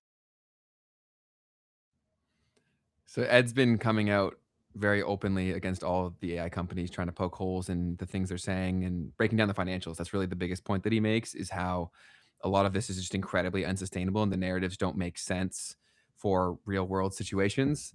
And I think Ed's going to become increasingly more relevant in the mainstream conversation very, very soon. Like I think in short order, he'll end up on Diary of a CEO and then maybe Rogan, who knows? But I do think that, we'd love to have him on too. I've also reached out to Ed a bunch of times.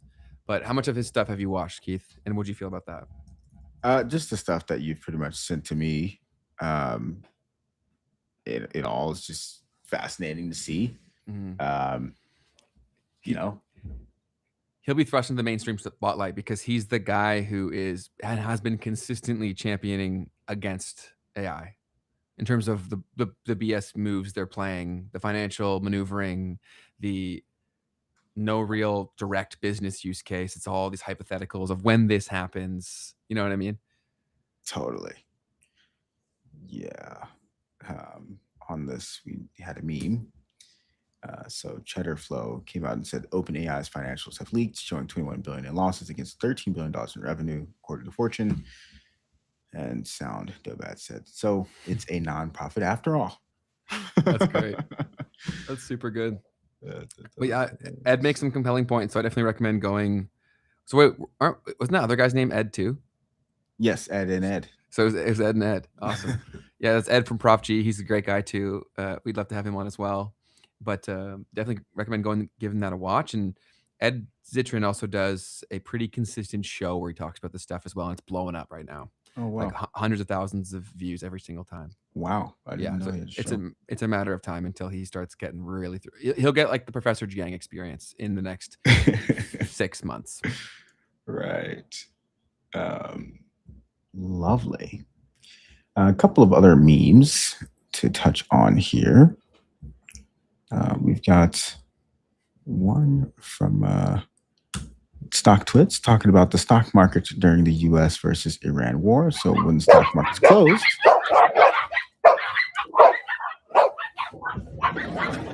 when it's open.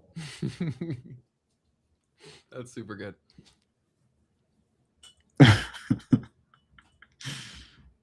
thought that was awesome. Let's see here. SpaceX is trading, and someone asked, "What do you call this pattern?" Is that SpaceX? Yeah. Yeah. Yeah. This guy It's says, a rocket. The Falcon flight plan. Exactly. Yeah. When it comes back down, you know. Yeah, it went up pretty quickly right after the IPO, but yeah, I think we've been saying pretty consistently that just look historically, like you are getting dumped on. Not financial advice ever, but from my very ignorant view of looking at the charts historically. Yeah, and you know, it's still pretty early, so it can definitely still pop back up there. It's Which I'm not sure a it will. surprise, yeah, if it does, but still definitely gonna have some turbulence over the long run. Mm-hmm. And I believe there's more of a there's unlocked periods where people can sell more and more of it, right? Totally. What are you laughing at? What do you see? So the next meme, I hadn't seen this one yet. This is awesome. So apparently the U.S. and Iran could play each other in the round of 16 of the World Cup. That'd be awesome. And this guy said the winner gets the Strait of Hormuz. That's wild. It was pretty good. The Nebraskan Gooner. It's a crazy name. Crazy name. Let's see here. I hope that's real. If they could actually play each other, not the Hormuz part, but if they can actually run into each other, that'd be insane. Yeah, I think it's a possibility. Oh yeah, and so Trump had some people in the office yesterday, I think it was, and this guy started going on about something, and here was his reaction. All of you have actually. Chris Wright, please. Yes, thank you, Mr. President. So 141 years ago, Albert Einstein, 121 years ago, Albert Einstein published a paper. Nobody cares. Good point. Good I point. never go back. And usually they won't catch you. But go ahead. Published a paper on the photo. So, Trump, typical, Just say what sounds the best. China. Let's see here. We got a Doge at an MLB game. It's tough seeing others live out your dreams, says the MLB. It's taking a dog taking down a dog. I think so. Oh, and the dog in the background's watching. I see. So jealous. That's hilarious. That's super good. Awesome. And then next piece here.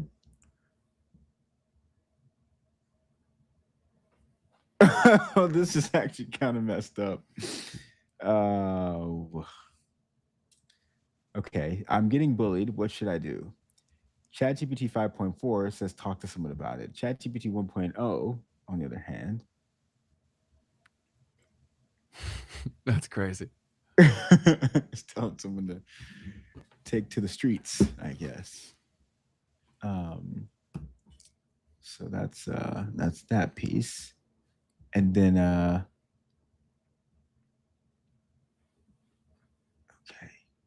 okay, so this guy, when you meet the guy who told you to sell your car to buy SpaceX last week because it would soon turn into 2 cars. These happen, bro.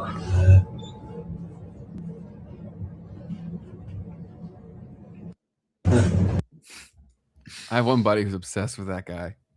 He loves him. He sends me his videos all the time. Interesting.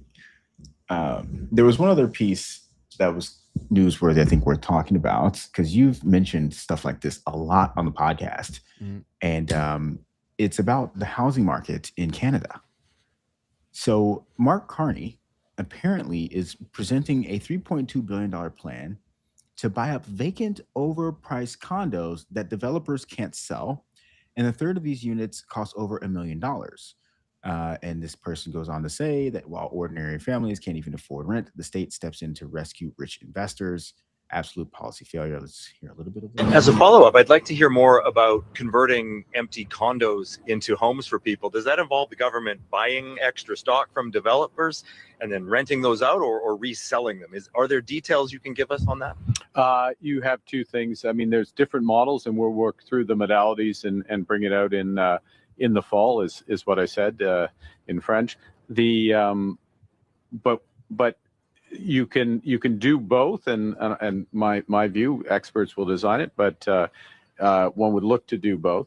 Effectively, though, what you're doing is buying them at a price, spreading out the financing, because you can do that, the financing of the underlying condo at our financing rate, but targeting at a level that is affordable. So, and it is a way to clear off on the books of this overhang. Yeah.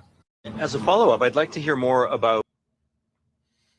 Yeah, so that's the hot topic thing right now, at least on Twitter. I'm not sure how much it's being covered on traditional media outlets, but I have been saying for a very long time how much the Canadian economy and then also the psyche of the Canadian consumer is propped up by the artificially propped up housing market. And because of this greed contagion that took place from a lot of these builders, they kept building more and more condos because they could sell them. And it was the same people buying the new condos, right? They would refinance the appreciated asset they had before, and then they'd buy more condos and make more money. So then it got to a point where the condos that were getting created in these big cities are what's called dog crate condos. That's like the term that's been attached to them, where they're too small. They're almost, you almost can't live in them because they're so damn small, because the person buying them never intended to live in them. They just want to rent them out or sell it and flip it, right? And oftentimes what they would do is they'd sell it, and then the person would the person would buy it pre-sale and then sell it before it was even done and make a ton of money. That's how crazy our market was. And so this was really the first like clear-cut sign where this contagion of greed had reached a point where if allowing for natural market forces, the prices would start to come down because there were a flood of condos hitting the market that couldn't sell. And so then in turn, that's what a natural free market would do, is if there's not buyers, then in turn, the prices continue to come down until there are buyers to fill that demand. And so then seemingly as an ignorant person like me looks at it and says, okay, Carney's saying, oh, we'll come in and bail you out, more or less, right? And there's also some issues with his connections to his previous places of employment. There's a lot of stuff. Do your own research. I don't know anything. And it just seems unfair, right? Like, where's the individual person's bailout? And the problem with this is that because of the stranglehold that the Liberal Party has in the Canadian psyche, is that I don't even think a lot of people will see this as messed up, because it'll impact the rich people, who a lot of rich people here are liberal. So like, great, my housing price gets maintained. It's a win for me. And then the more poor people that are also typically liberal, they can also say, okay, look, they're working on giving me housing. Carney's great. So I honestly don't even think they'll see this as a bad thing. Totally. Yep. Hard Reset said, too many words for me to believe him. It's interesting. And Thomas said, yeah, I sent an Angry Mortgage podcast listener. Yeah, I do love him. What's his name again? I sent a video of him to my mom. My mom loves that guy as well. I think his name's Ron, is it? I'm not sure. Thomas, help me out there. But yeah, definitely, if you're interested in any of this stuff in Canada, go give the Angry Mortgage guy a listen and a watch. He calls it like it is. He's very transparent, and he actually did a post about this today or yesterday where he was just calling it as is. We should put it on for the people, because I think people will like him. I'll try to find him. Totally. I'm seeing his YouTube here. Yeah, so he did it was on Twitter. I think this is it right here. Yeah. He swears a lot, so be prepared. I'll try to share it to you, because otherwise I'd have to mess with the audio stuff. I'll send it to you. Oh, okay. Because if I do that, then it'll play for my But sent it on. I sent it in the group chat on. Gotcha. Yeah, his name is Ron. Cool. This is just a fuckastrophe. This is an unmitigated fucking crazy town fuckastrophe. Prime Minister Carney flies out to Vancouver, goes see a soccer game. Canada wins, World Cup game. Canada wins. Woohoo! Good, happy. But the fuckery is, and it is total fuckery, he announces a bailout for BC condo developers. Yeah, no fucking kidding. Like, I never believed this would happen. I always said, no government is so fucking crazy that they're going to bail out condo developers. Like, condo developers are despised in general. No government would ever have the balls to bail them out. Boom, we're bailing them out. So with a combination of, I guess, federal money and some provincial organizations, they're going to buy 2,200 condos developers can't sell. like they're stuck with them. Okay, it's a bailout. It's just a fucking bailout. Yeah, that's what it really is. I mean, they said a million weasel words about it, and what the fuck are they talking about? But in the end, you realize, no, they're buying extra condos. They're going to do some, oh, it's all going to be great. We're going to rent them to the people who need them, low rents or social housing. It's going to be wonderful. Fuck you. You bailed out developers. Like developers, when they were making money for 20 years, buying Ferraris and fucking having 6 houses across the world, can't we let them go broke if they fucked up? Like, what the fuck? Like, can't we do that? Like, should you fucking have private profits and then the losses are fucking socialized? Like, that is not fucking free enterprise. That is not capitalism, okay? It is fucking not. The idea is you make a shit ton of money building these condos for years, then you make mistakes, you overexert yourself, you think you're fucking geniuses, you think the sun shines out of your asshole, and you just keep on building so many F-bombs. money, pre-sell them, and then not pre-sell them, or just general fuckery. You made a mistake. Developers, you made a mistake. You went too far, too fast. I think that's the root of the whole problem. Is like people now realize that this illusion that you tell us that if I take on risk, then I get to win too. But when I get there and I really win, like the people that are playing that game, they can't lose. There is no real risk. Too big to fail. So it's like I'm being lied to in many different ways. It's crazy. Yeah, because only the big guys are going to get the bailout, right? Totally, because they're closer to the money else is printer, man. Screwed. It's ridiculous. Yep. And so then then I'm curious to see, because I don't think the Toronto condo people who have had the same sort of problems where there's a lot of inventory hitting the market, like, are they going to get a bailout too? Who knows? Because then if he pulls it off well, like maybe people ask for it. I don't know. Totally. Hard Reset 112 said, I had no idea Canadians were allowed to cuss and be sarcastic. I love it. Yeah, he's very popular. He's built a big following for himself on YouTube, and he's on Twitter and TikTok as well. I think TikTok's where he started.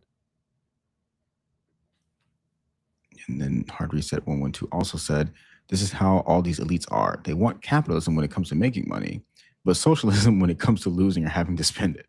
Very well said. Yeah, I think you nailed that one.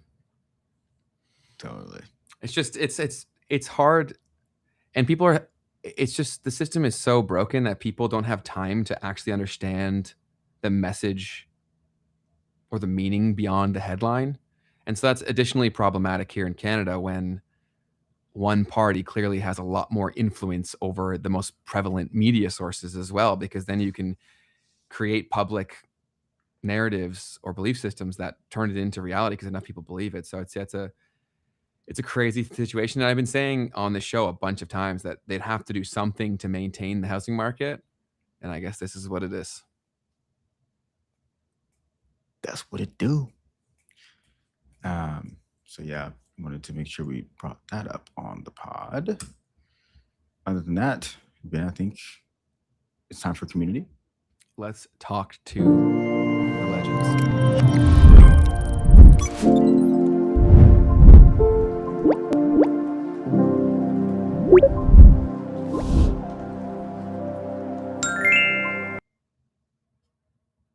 Bling, bling. So we had one podcast last week. We only had one show. Ben was on the road. Ben, you want to tell people about what you were doing on the road? Oh, last week? Yeah. I was at my buddy's wedding in Florida. Ooh. Yeah, congratulations to Harrison and Jordan, the happy couple. And a Florida wedding in the summer is very hot. On a Wednesday. Yeah, it was in a suit, which was very hot. So I was sweating a ton, but it was a lot of fun, and the happy couple was great to see. He was not paid to say that, guys. He's happy. Anyways, so we had one pod last week. We talked about the AI conundrum. Is it really coming for our jobs, or is it a massive psyop? And you guys showed up for that one, honestly. So huge thanks to you guys for pulling up. Self-Reliance OS with a comment saying, thanks guys, always max value here. Thanks to the community as well. Support for others, great chats. It's all good and super grateful. Thank you, Self-Reliance OS. We're grateful for the community too, guys. We appreciate all y'all. Totally. Breach 3215. Just missed it again. Time to listen up though. Hey, that's it. It happens. That's why you can still see the live chat. It should still be there too. So we try to make sure that's a thing, and so you can still see what people are saying. Yeah, you're still part of the combo. Trigger Trey said, "Bro, ayahuasca made it to the pod. LOL. Only way y'all could get that is Peru. I think. And you need a shaman to walk you through it, but it's a very transformative medicine. You literally see all versions of yourself, and it makes you confront your past, essentially." Wow. Speaking from experience there, Trigger Trey, is that what's going on? Interesting. Thanks for sharing. Thank you. Thank you. Phosphate. Thanks, buddy. That's great. Well done, Asipas. Phosphate said, if the U.S. government is intelligent and doing long-term planning across multiple presidencies, they may have been breaking global financial trust, knowing that trust will no longer be needed. I love that. Although they haven't positioned well in advance of many of these actions unless they are Satoshi. Yeah, I love that thinking exercise, because these are the kind of things that I chew on all the time. So that was a fun one to think about.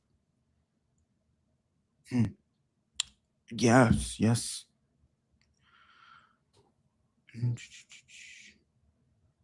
Let's see. He said, "I found my people." Whatever that you want to do. I've never had that in me where I can pretend to like someone or agree with them if I don't. Okay, so Phosphate said, "I found my people, even though I'm just a viewer on the other side of the earth." I guess being around this. I think he's saying he's the same way. I think, or maybe it means the community is like that. Yeah, that's what I'm thinking. I don't know though. But either way, appreciate you. Yeah. Interesting. The point here, right? So they said it's kind of like limiting cigarettes or alcohol until 18 or 21. It can be just as dangerous as those.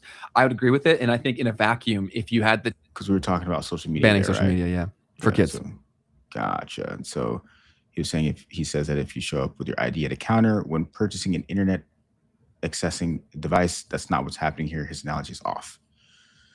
Yeah, comparing being able to buy the phone and getting carded versus using social media and getting carded. Well, totally. It's not like the guy across the counter is taking a picture of your ID too. Right. Like, I'm going to keep this forever. like, what? Yeah. Let's see here. Yeah. So, will you guys be Phosphate again? Will you guys be setting up an exponential chain of highlight channels for each highlight channel? Let's say the M&M highlight channel is too long for some people. Will it be getting its own highlight channel? If yes, will the highlights channel be getting its own highlight channel? That's awesome. This was because of the fact that someone commented in the previous episode. Means Mark finally having a proper link to the link back. Was commenting on like, could someone sum this up in a few sentences, please, for the whole show? Yeah, we'll definitely make more clips channels, but I love that. That was awesome. That was really funny. Yep. There's the highlights channel right there. Bang, bang. Yeah, so definitely subscribe to the highlights channel if you haven't already. It's in the description of this video down below. It's a massive help to us. We're stuck at 800 subscribers, but we need 1,000 in order for us to properly get the channel monetized. We already passed the watch hours over there, so YouTube is literally, for every view, just not paying us out for all of the ads that they're running on those. So please, if you will, take a quick second to hit that subscribe button. Yeah, if you're here and you're watching, it really, really matters. Or watching the replay. It helps us out a ton, helps us grow the ecosystem and get the whole thing going. If you agree with the things that we're saying or you enjoy it here, that's an amazing free way to help us out. And we're in the lull of YouTube summer. Whenever you make especially educational content in the summer, the numbers just go down quite a bit. And so that's what we're currently dealing with. And we've been stuck at like 8. So if you want to show producer Asipa some love, he's been working really hard over there, crushing it. We also have a new awesome editor who's working on the trailers for that. So those are getting better and better. So it's a super helpful way to help us, and it's free to you. It means the world to me. Totally. Other than that, Ben, guess what I got going on today? What do you got going on? I am on day 21 of No Dice 45. Yeah, you're cooking me, bro. So at the wedding, I didn't do all the challenges, so I had to restart. Oh my goodness, you got. I'm traveling this week, man. So there's a chance. There's a chance that you catch me slipping. I hope you win, but I also hope you don't. You know. I'll be happy either way. What do you have today? Today, I'm gonna pull my challenges. Are you ready? I'm so ready, man. All right, let's pull the challenges here.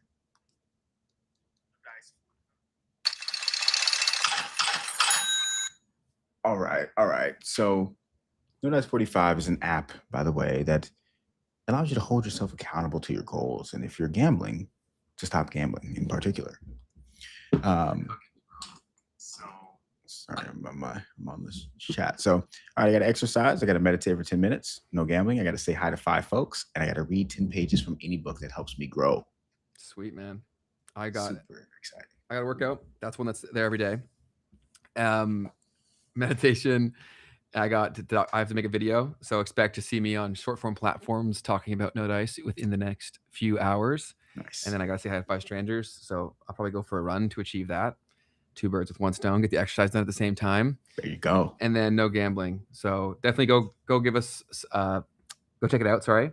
No Dice. We're on Apple and Android now. You can join us on the No Dice 45 challenge, and you can absolutely still use this to transform your life if you don't gamble. The no gambling task of the challenge is just simply blocking an app. So like, let's say for 45 days you want to go without Uber Eats. That could be the thing that you block. It could be anything that's not bringing you value. And then we are shipping an update incredibly soon. By the time, if you're watching this on the replay, it might even be live in the app stores. But we're doing also another version that's purpose-built for doom scrolling. So basically, you earn your ability to doom scroll in small, bite-sized doses by doing the tasks that we know that can improve your life. So definitely go show us some love. It's linked down below, Apple or Android. And if you enjoy the app, give us a review. It helps us out so much. And then also Keith has had an awesome 2 courses in there too.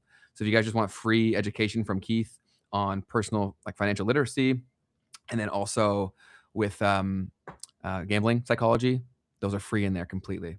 And yes, MFALFN said, no discipline, Ben. Shake my head. I deserve that. Honestly, I deserve that.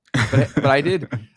No, I'm just making excuses here. But after, I still worked out, even when we were doing some stuff with my friends. I ran in the rain. My buddy actually got a funny video of me because he has my location, so he knew when I was coming back from my run in the rain, and he like filmed me. And he's like, "No Dice 45."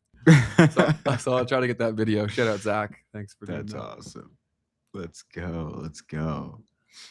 So right here says, I would love the app, but I already know I'm gonna fail. That's crazy talk. Whoa.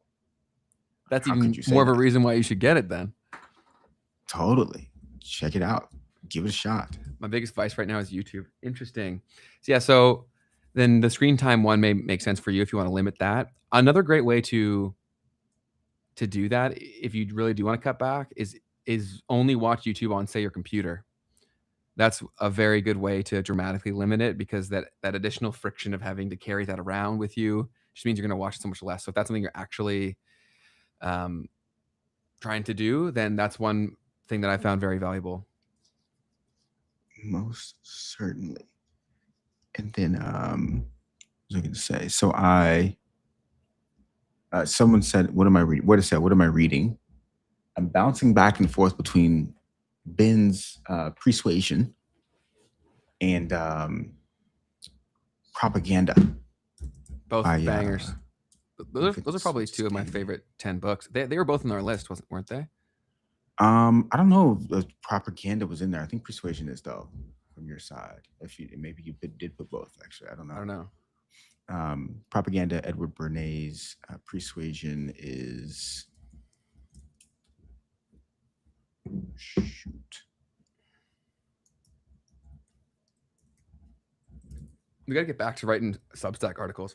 I know. Once we have the team more locked in, and when you guys subscribe to the highlights channel so we can grow the team, then we'll get back to writing. I do love long form writing, but to do it at the quality that I like to do it, it takes a lot of time. Totally. Persuasion is Robert Cialdini. Yes. Oh, sorry. Is that what you're looking for? I could have told you that. That's my bad. I wasn't paying attention. My bad. I'm so sorry. Stressing over here, bro, for the people. Where is the book list? I thought we posted that on. Oh, here it is. Here it is. Here it is. I found it. Definitely did. So, yeah. So your list and then my list was, yeah, my propaganda was on there. Word. I need to go back through your list. Persuasion wasn't on there. It was influence. So it was the prelude to persuasion. Gotcha. Yep. We have 216 subscribers over there, by the way. That's what I'm saying. We gotta give these people some content. We owe them. Shout out to y'all. Yeah. And I really want to get more intentional with that. We're just working to try to expand the team so that we don't have to wear as many hats. So we can do stuff like that. Mm-hmm. Totally. Good stuff. I think that's about it for me. Make sure you guys download No Dice. Join us for No Dice 45. It's really an incredible, awesome thing that we're doing here as far as what impact it's having on my life at the very minimum. And I definitely would love for you guys to go through, let me know how you feel about it, how it's changing your life, if at all, or impacting your life in any way. We're at the very beginning of this journey. So like all the support that we're getting in this is massive, massive, massive help. And the real major point of this is trying to help people who have things that they're trying to get away from as far as their addictions. I've dealt with my own addictions in the world.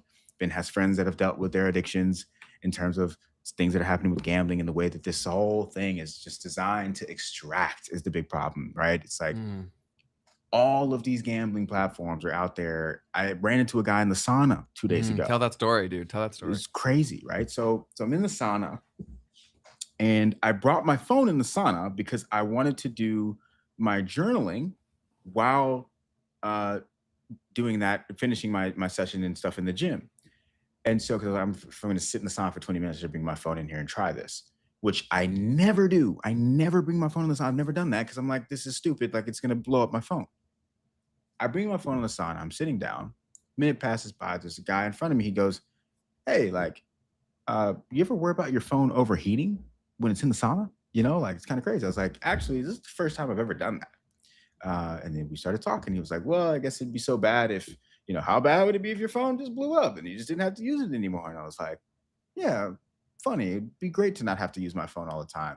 And I was like, wait a minute, let me dig in on that, because clearly you have a relationship with your phone that you're not super loving either.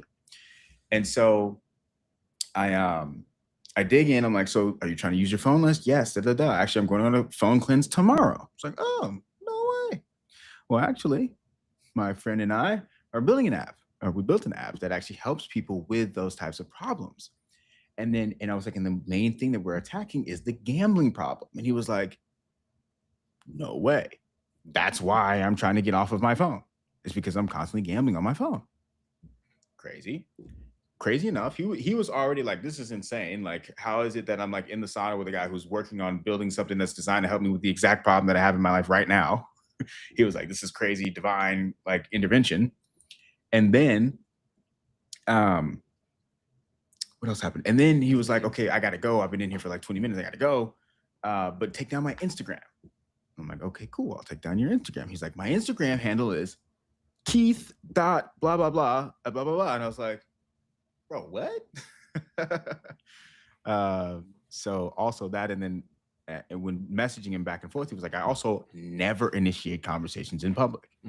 Wow. So it's just like a lot of craziness there that happened. So super excited. We're going to chat on Friday to hear more about his journey and, like, you know, what it is that the problems he's dealing with, and just learn more about his experiences. That's awesome. That's super cool. And Keith's definitely a good omen. Keith's name's obviously Keith. This guy's name's Keith. My middle name's Keith. And my grandfather, who's been talked about on the show before, a literal genius, he's Keith as well. So I think that's a good omen. So wild, man. But yeah, so, you know, I would say that it's because of No Dice. Well, I guess it is, because I wouldn't have brought the phone in there if it wasn't for No Dice. So at the end of the day, it did play a role in that happening. Like we said last time, there's a guarantee there. If you take the thing seriously, it's easy to not do the tasks or skip some of them. That's the whole point of why they're there, right? It's the accountability for you. We know that they've changed our lives. Some of the tasks have saved my life in terms of times when I was so desperate and depressed. And so everything in there is very intentional in terms of what it can do to, if you're in a bad situation, get you out of it. If you're in an okay situation, get you to a great one. It's been very purpose built, and we're seeing it impact our life every day. And I just cannot wait till we get to the point where the kid who's struggling with a gambling problem sees enough people doing this where he has hope and optimism to try. And then 45 days later, he's a different human. That just gives me chills thinking about that. And I'm super excited to start seeing that. And it'll happen. We'll force it into existence. And we obviously would appreciate all of your help and support in doing that. And we also have the No Dice podcast too. So we will be bringing on people that get to the end of the challenge. And we're going to try to do everything we can to also provide a community. So like you'll be able to, the more you engage with that, the more you'll be able to engage with Keith and I. We're seeing everyone who posts. We're interacting with it. We're resharing it. And all that's just going to continue to grow and compound. So we really appreciate you. And then I saw something that was super nice here for What a Sale. It said, Ben and Keith, you have created such a great community of personal growth and being positive. That's not us. That's you guys. Right. So of course we can do what we can, we think is right, but ultimately you guys are doing that. So that's a self compliment that you deserve. Love it. Yes. Yeah, it's been incredible to like be a place where you guys want to come and have those conversations. So that's fantastic. And Ben, you made such a good point. It's like us just doing the challenge, right, is going to put this in front of someone whose life it's really going to change. And you, by just taking the challenge, by just going through it, by sharing about this as you're doing it, like at some point, it's going to be that you're reaching someone who's going to completely change their life based off of what you're doing. Yeah. And so many people are looking for something, but they just don't have the confidence to be the first one to do it. Right. So like a lot of people are like, oh, I'm not doing this because I don't have a phone problem or I don't have a screen problem. It's like, or a gambling problem. I guarantee you know someone who does. And if they look up to you, you doing it and having the conviction and the confidence to go and do this, that's really what's so impactful about it, is the fact that someone can see you do it and be like, okay, I'll give this a try. And I think also we're trying to build in more features as well to like show people the significance of their problem as well. Go ahead. You got something? Your accountability partner, maybe not that one, but you have a partner. Yes. So you guys can see each other's. Yes. Like I should be able to see where you're at. 100%. So I can compete with you too. Yes. And that's I did have that in the ideation channel, but double tap on that, where we should build in more peer-to-peer features. And maybe there's like a pairing thing if you don't have one, you know what I mean? Yeah. Yeah. But yeah, no, double tap on that. I'll write that down right now. Peer-to-peer accountability. If they don't manually add partner, we could assign them. But I guess our community feature kind of does that as well, because we'll see them in the No Dice 45 chat. And so it's also something that we're excited to have, is that there's going to be a community that when you start No Dice 45, you get access to it. And so we'll be calling you out if you're not hitting your goals too. Word. Yeah, you could have like a tag that says like what day you're on when you're super cool. chatting Great in idea. general. Yeah, so it's gonna be awesome. Yeah, I'm most excited definitely for the community part, just like the types of people that are going to come around from this and that they're going to want to be a part of this whole ecosystem. That's something that's super exciting for sure. Totally. All right. Well, that's everything that I have. Do you have anything else, Keith? Nah, that's it for me. Cool. Awesome. But that's it. And anything else in the chat? Many very great conversations have been had in my house because of this channel. Wow, that makes me super excited. That's freaking awesome, because that's the butterfly effect, right? That's also why I take it so seriously whenever I have a chance to let someone feel seen, is because I know that it's not them that I'm letting feel seen. It's everyone they'll come into contact with after.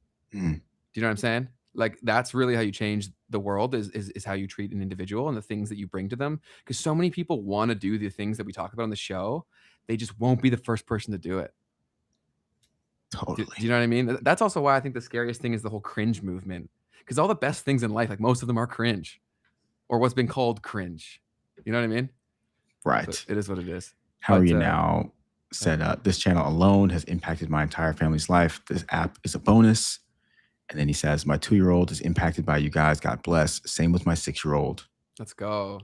God bless you, man. From the sounds of it, you're a phenomenal father. So definitely keep doing that and keep doing awesome things. And it seems like you're getting some wins in business as well. So kudos to you. That's all on you. And we appreciate you hanging out with us and being the support. And RD, in the chat, holding it down for us all the time. We appreciate you. And then Asipa, producer Asipa in the back. Great work today, man. You crushed it. Absolutely. Cool. Thanks, buddy. You're welcome. Well, that's it for me. Anything else, Keith? That's it. We appreciate you. Awesome. Thank you so much, guys. Be the light that you want to see, and we'll see all of y'all on Thursday. Make it the best day of your life, folks. Bye, Peace. everyone. Love you lots. Take it easy.